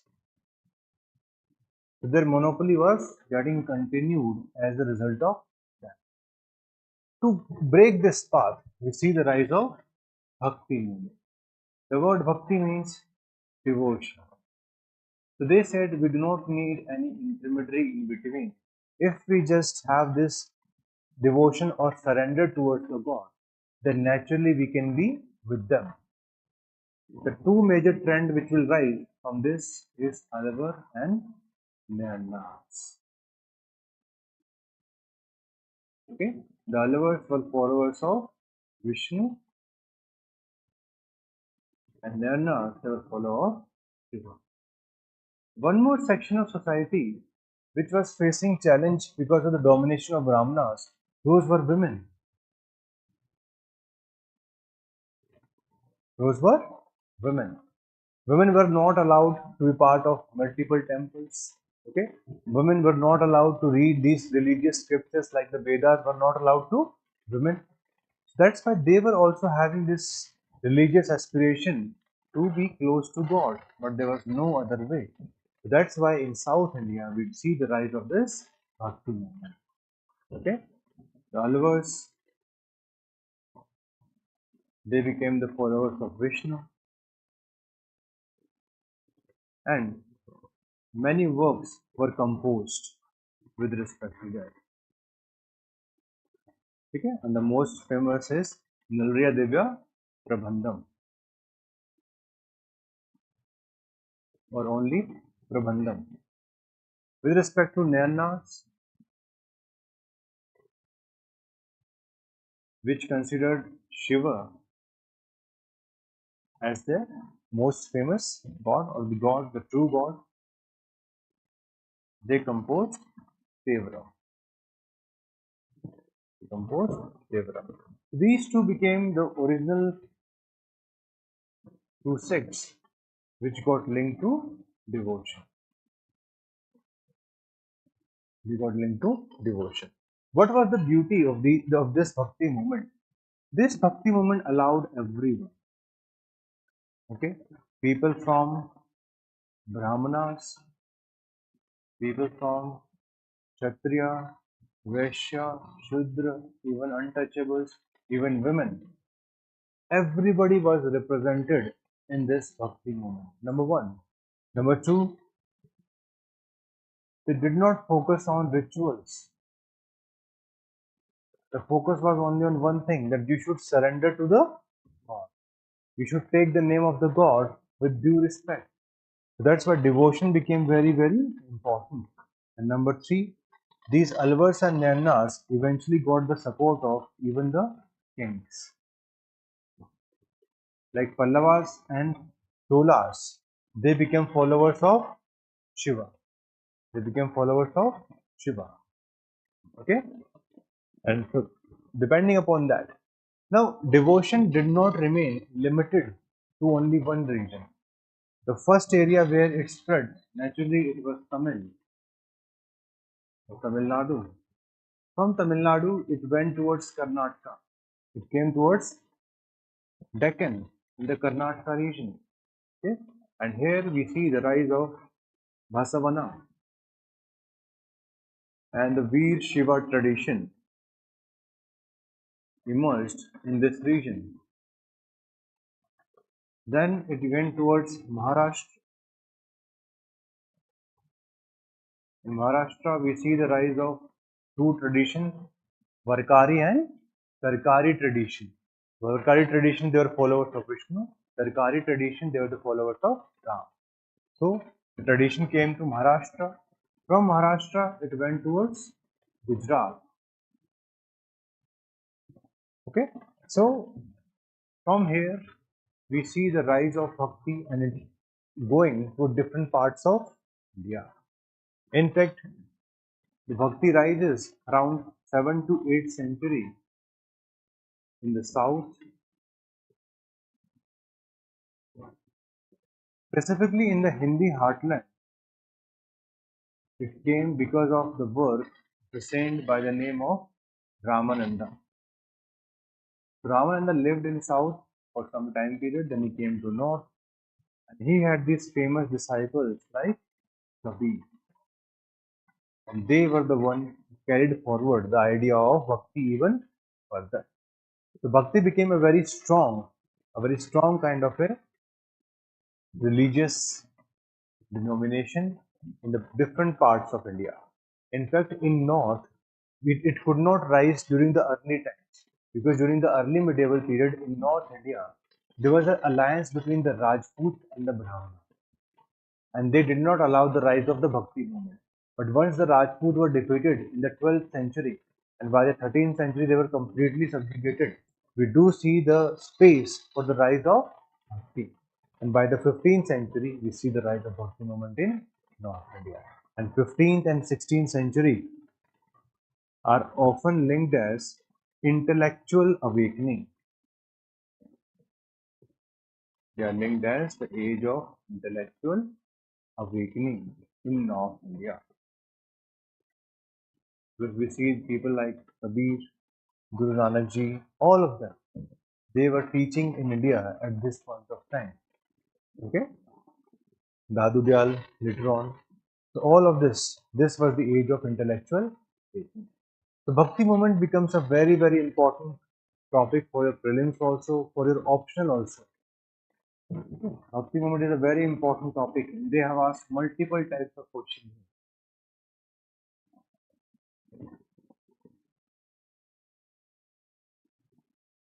Okay, Bhakti movement becomes very important. With the beginning of the Bhakti movement, we do see rise of multiple philosophies also in South India.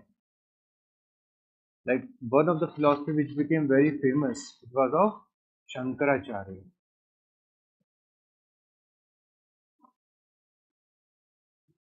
Shankaracharya, he was a believer in Advaita. Okay, he was a believer in Advaita. In Upanishad, there used to be two elements. One was known as Atma, the second was known as Brahma.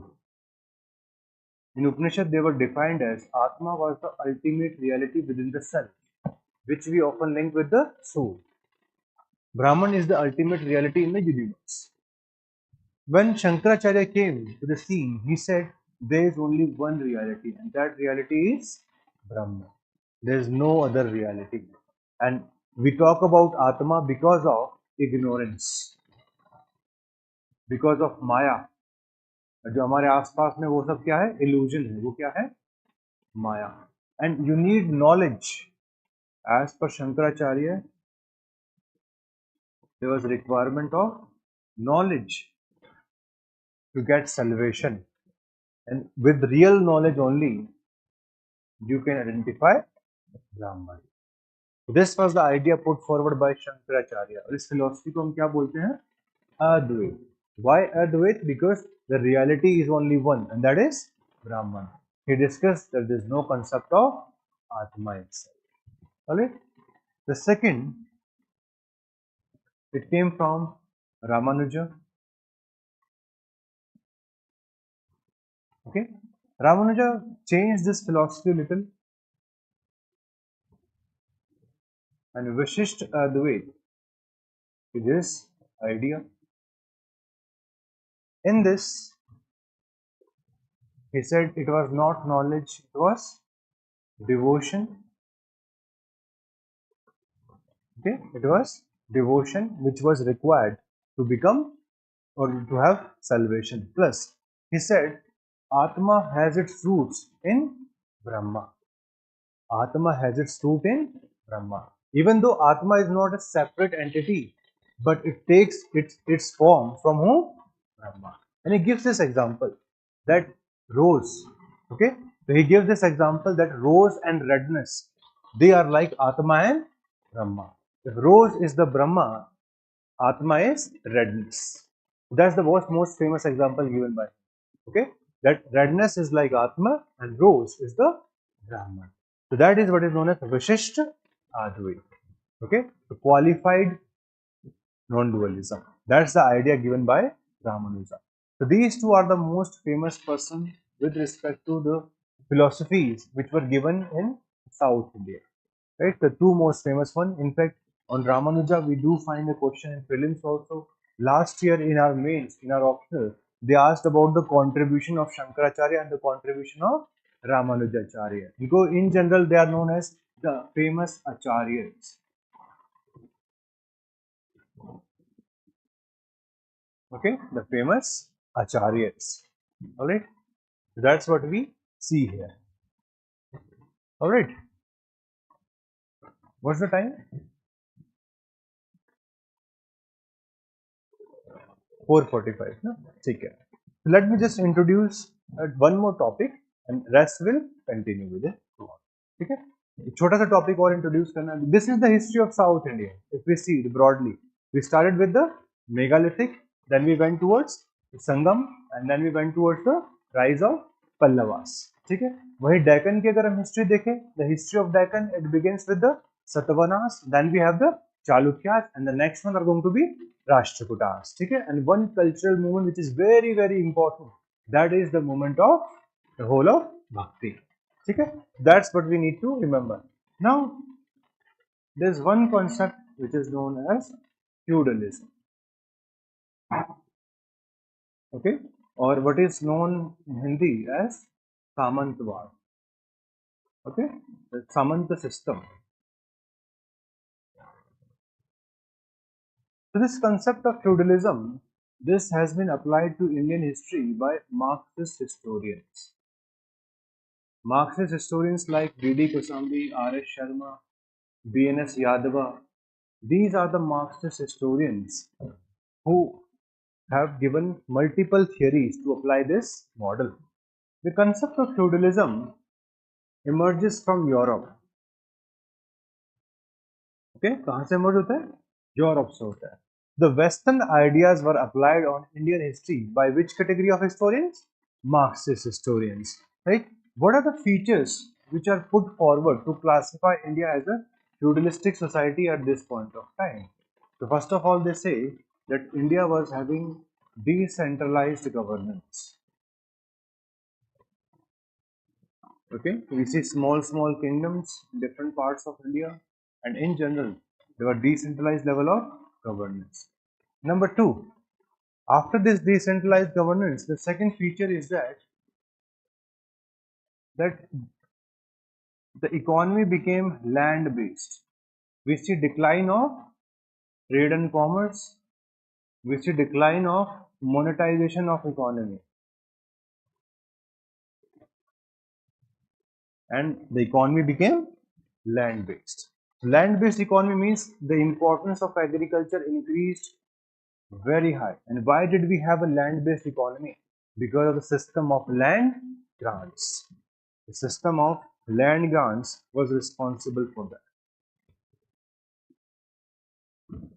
System of land grants, which began from the time of Satavahana, which increased under the Vakatakas, had increased further by the time of the early medieval period.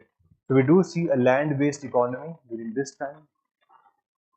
Third, these historians also say that in India, the movement of peasants was restricted, meaning that they were ordered by their feudal lords what to grow, how much to grow, etc. So their freedom with respect to the agricultural economy was restrictive in nature, and these peasants were just following the orders of their feudal lords. Even though it is not 100% true, but this was the idea which was given by B.N.S. Yadava. He said that. Okay.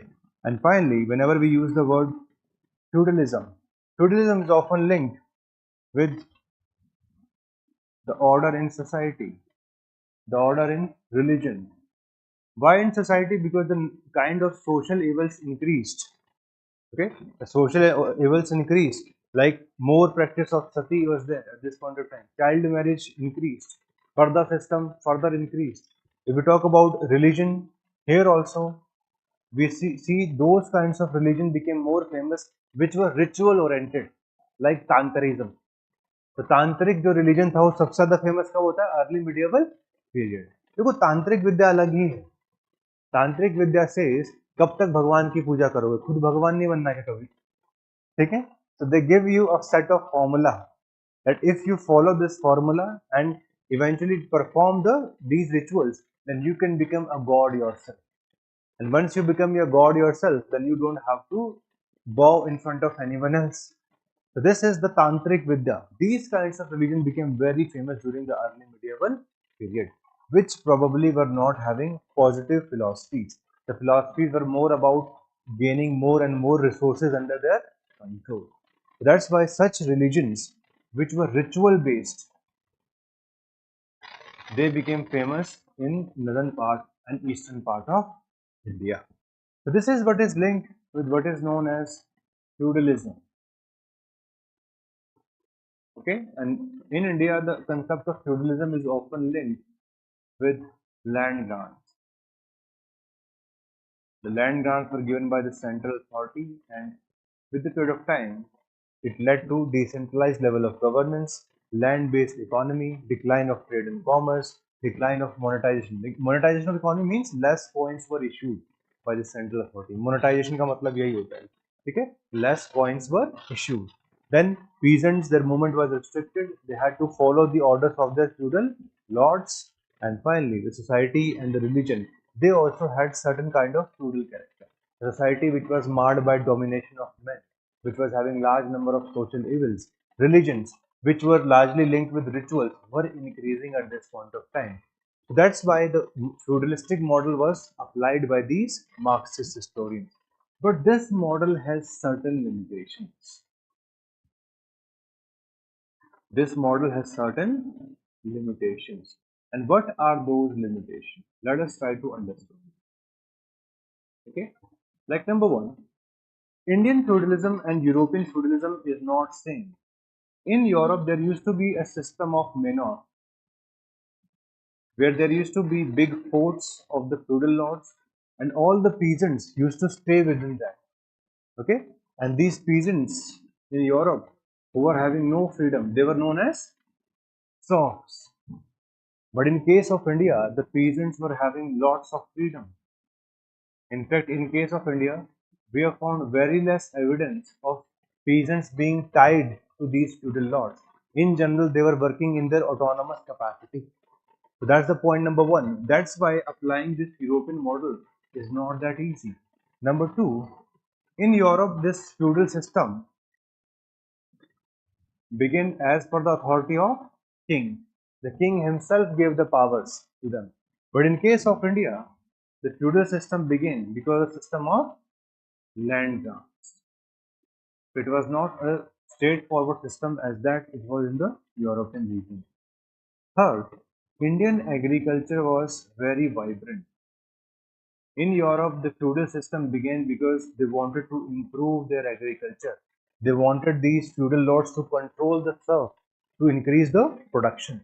There was no requirement of control of agriculture in India.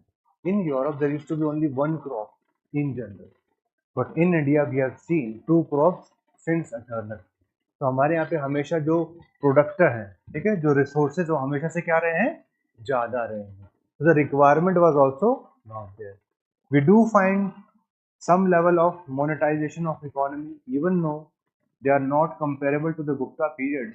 We do find monetization of economy. And most importantly, this concept of feudalism cannot be applied to South India. In case of South India, we had this strong dynasty of Cholas. Okay, it was not like that they were weak like the powers of North. So in South India, applying this model does not make any sense. So overall, what do we say is that feudalism probably was there in India, but it was having Indian characteristics, not European characteristics. It was not having the European characteristics. Europe में in fact जो feudal lords होते थे They used to even dictate what how the festivals are going to be celebrated by the church. The movement was restricted; they cannot go outside the fort. But in case of India, all such things were ups. So the whole model of feudalism, which is applied by the Marxist historians from 750 to 1200 AD, this does not have 100% truth. Okay, but one thing is very clear: yes, we do have decentralization. Okay, so decentralization was there. Yes, it was there. We do see the primacy of the land-based economy. Trade and commerce, in fact, declined from 700 to 900 AD, but it again went towards upward by 900 to 1300 AD. Okay, monetization of economy also improved. Like in the region of Bengal, there were multiple patrons who came out with gold coins. Right, even in Deccan, we had certain people like Cholas themselves issued the gold coins in South India. So that's why we cannot say that India went through 100% phase of feudalism. India was probably having somewhere in between. It was not exactly like that of the Europe. That's the one thing which we need to understand. Okay. Now, from tomorrow, our focus is now going to be on medieval. Okay. Depending upon how much syllabus is there, we'll have either one class or two class. In the first class, I will take early medieval period plus Delhi Sultanate. Okay. The second class will start with Vijayanagar and Bahmani, because these are very small topics from NCERT point of view. Okay. And if we found sufficient time, then I will introduce the Mughals along with the Maratha, the same lecture. If there is a requirement, then we'll go for the third lecture. Otherwise, we'll be able to finish up in two lectures itself. Okay, so this will be the introduction of NCERT of the medieval, right? And in medieval, we'll start from here. We'll take the profile of more dynasties in early medieval period. Like we'll start with the Palas, Pratihara, and Rashtrakutas. With respect to South India, we have the Cholas, right? After this, we'll see the multiple invasions, the invasions from the Arabs, invasions from the Turks, and finally the establishment of the Delhi Sultanate. Five dynasties are there in Delhi Sultanate, starting from the slave dynasty, ending with the Lodi dynasty. The end comes because of the coming of Babur, who wins the first battle of Panipat.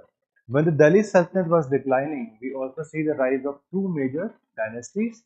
One was Vijayanagar, established by Harihara and Bukka, and then the Bahmani, right, established by Alauddin Bahman Shah, also known as Hassan Gangu. So he was the person who was known as the founder of the Bahmani Empire. Right. So these are some of the topics. In fact, three major topics: Delhi Sultanate, Vijayanagar plus Bahmani, Mughals plus Marathas. So these are the topics which we are going to cover in the coming classes. Any doubt, anyone? I hope this much is clear. Yes.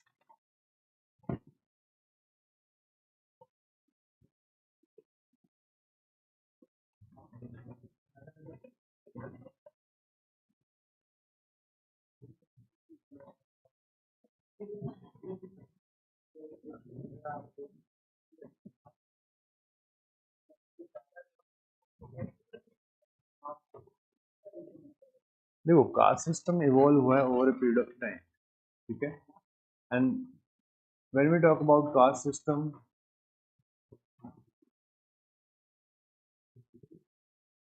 it evolved from North India, ठीक है? Then it entered South India.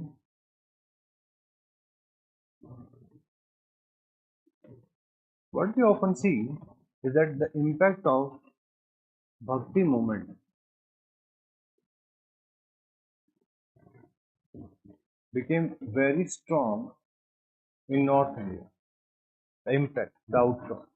In fact, one of the religion was formed because of that, and that was the religion that is known as Sikhism. Many people who were termed as Shudras, they became part of Sikhism. Right? Many of the trading communities who were given low status, they turned into Sikhism. Similarly, this North India was the region which saw the entry of Islam first on a massive scale.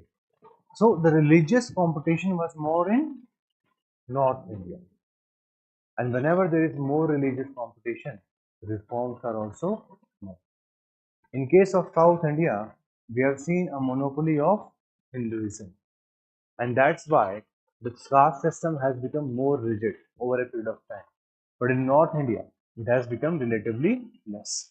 And one more thing is there. In North India, the Dalits, the political level of mobilization is more. Okay? And as a result of this, like those who were not getting the right kind of reforms as per their aspiration, they converted into Buddhism.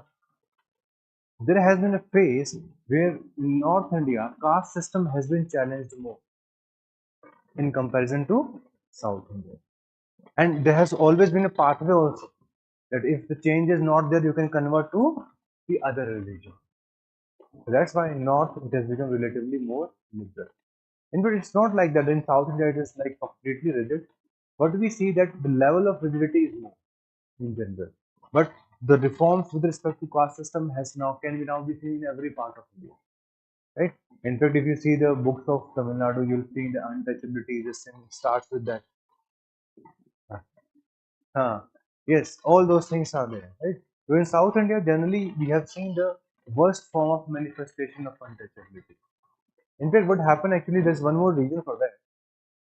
In South India, there was monopolization of this Brahmana versus Shudra. Society was either considered as part of Brahmana or it was considered part of Shudra. The percentage of people who were recognized as Kshatriya were very less. That's why the major people were part of Shudra. That's what is also the reason why the rigidity is higher.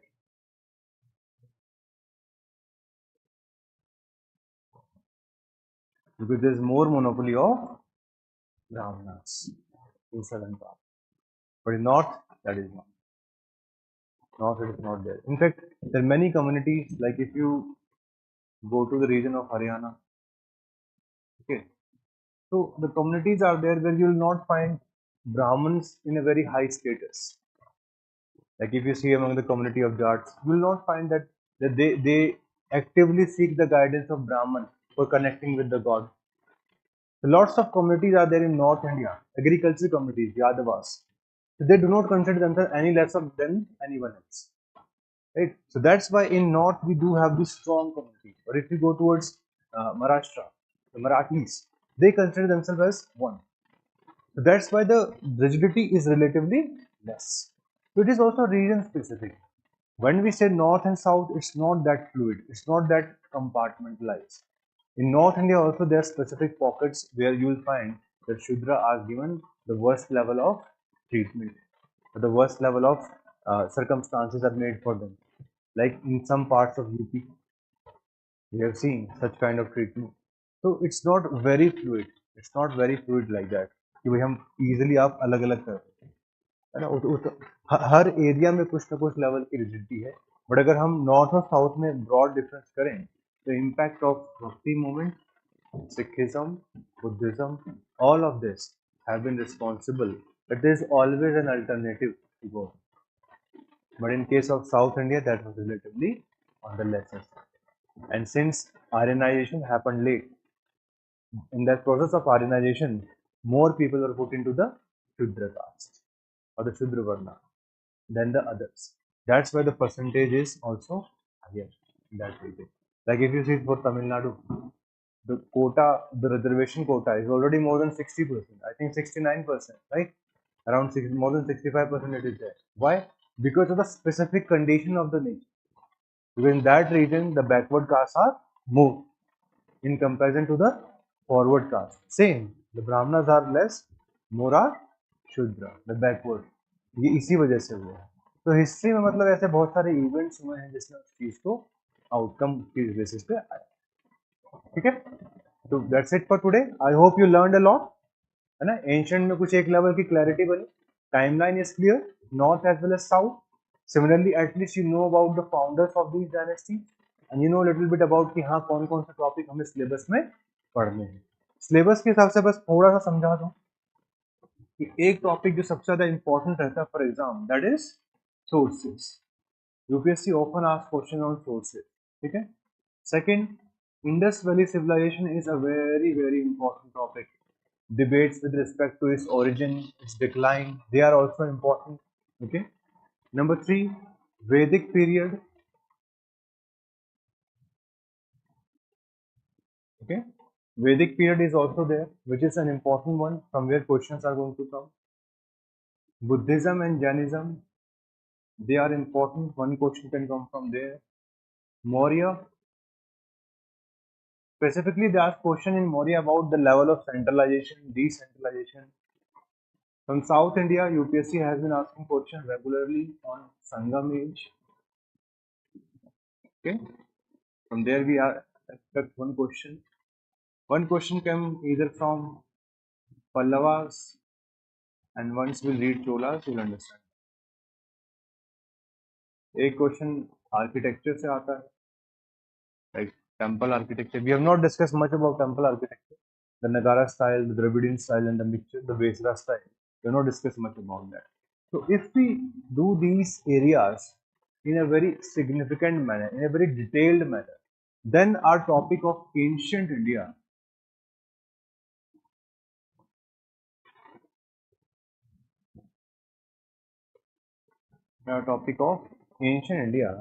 is broadly done from optional point of view. देखो GS में तो क्या होता है, bombardment होती है facts के साथ. ऑप्शनल में फैक्ट्स के साथ बॉम्बार्डमेंट नहीं है. ऑप्शनल में फोकस होगा आपके कंसेप्ट के ऊपर, ठीक है. जैसे इंडस वैली है, हम उसके फैक्ट याद करके नहीं बैठे, हमें फोकस करना है कुछ स्पेसिफिक चीजों के ऊपर कि ओरिजिन कैसे हुआ, डिक्लाइन कैसे हुआ, वो चीज. प्लस एक आपका 50 नंबर का मैप आएगा, which will cover separately. Map के अंदर स्टोन एज वगैरह से क्वेश्चन ज्यादा, स्टोन एज की साइड ज्यादा पूछी जाती है.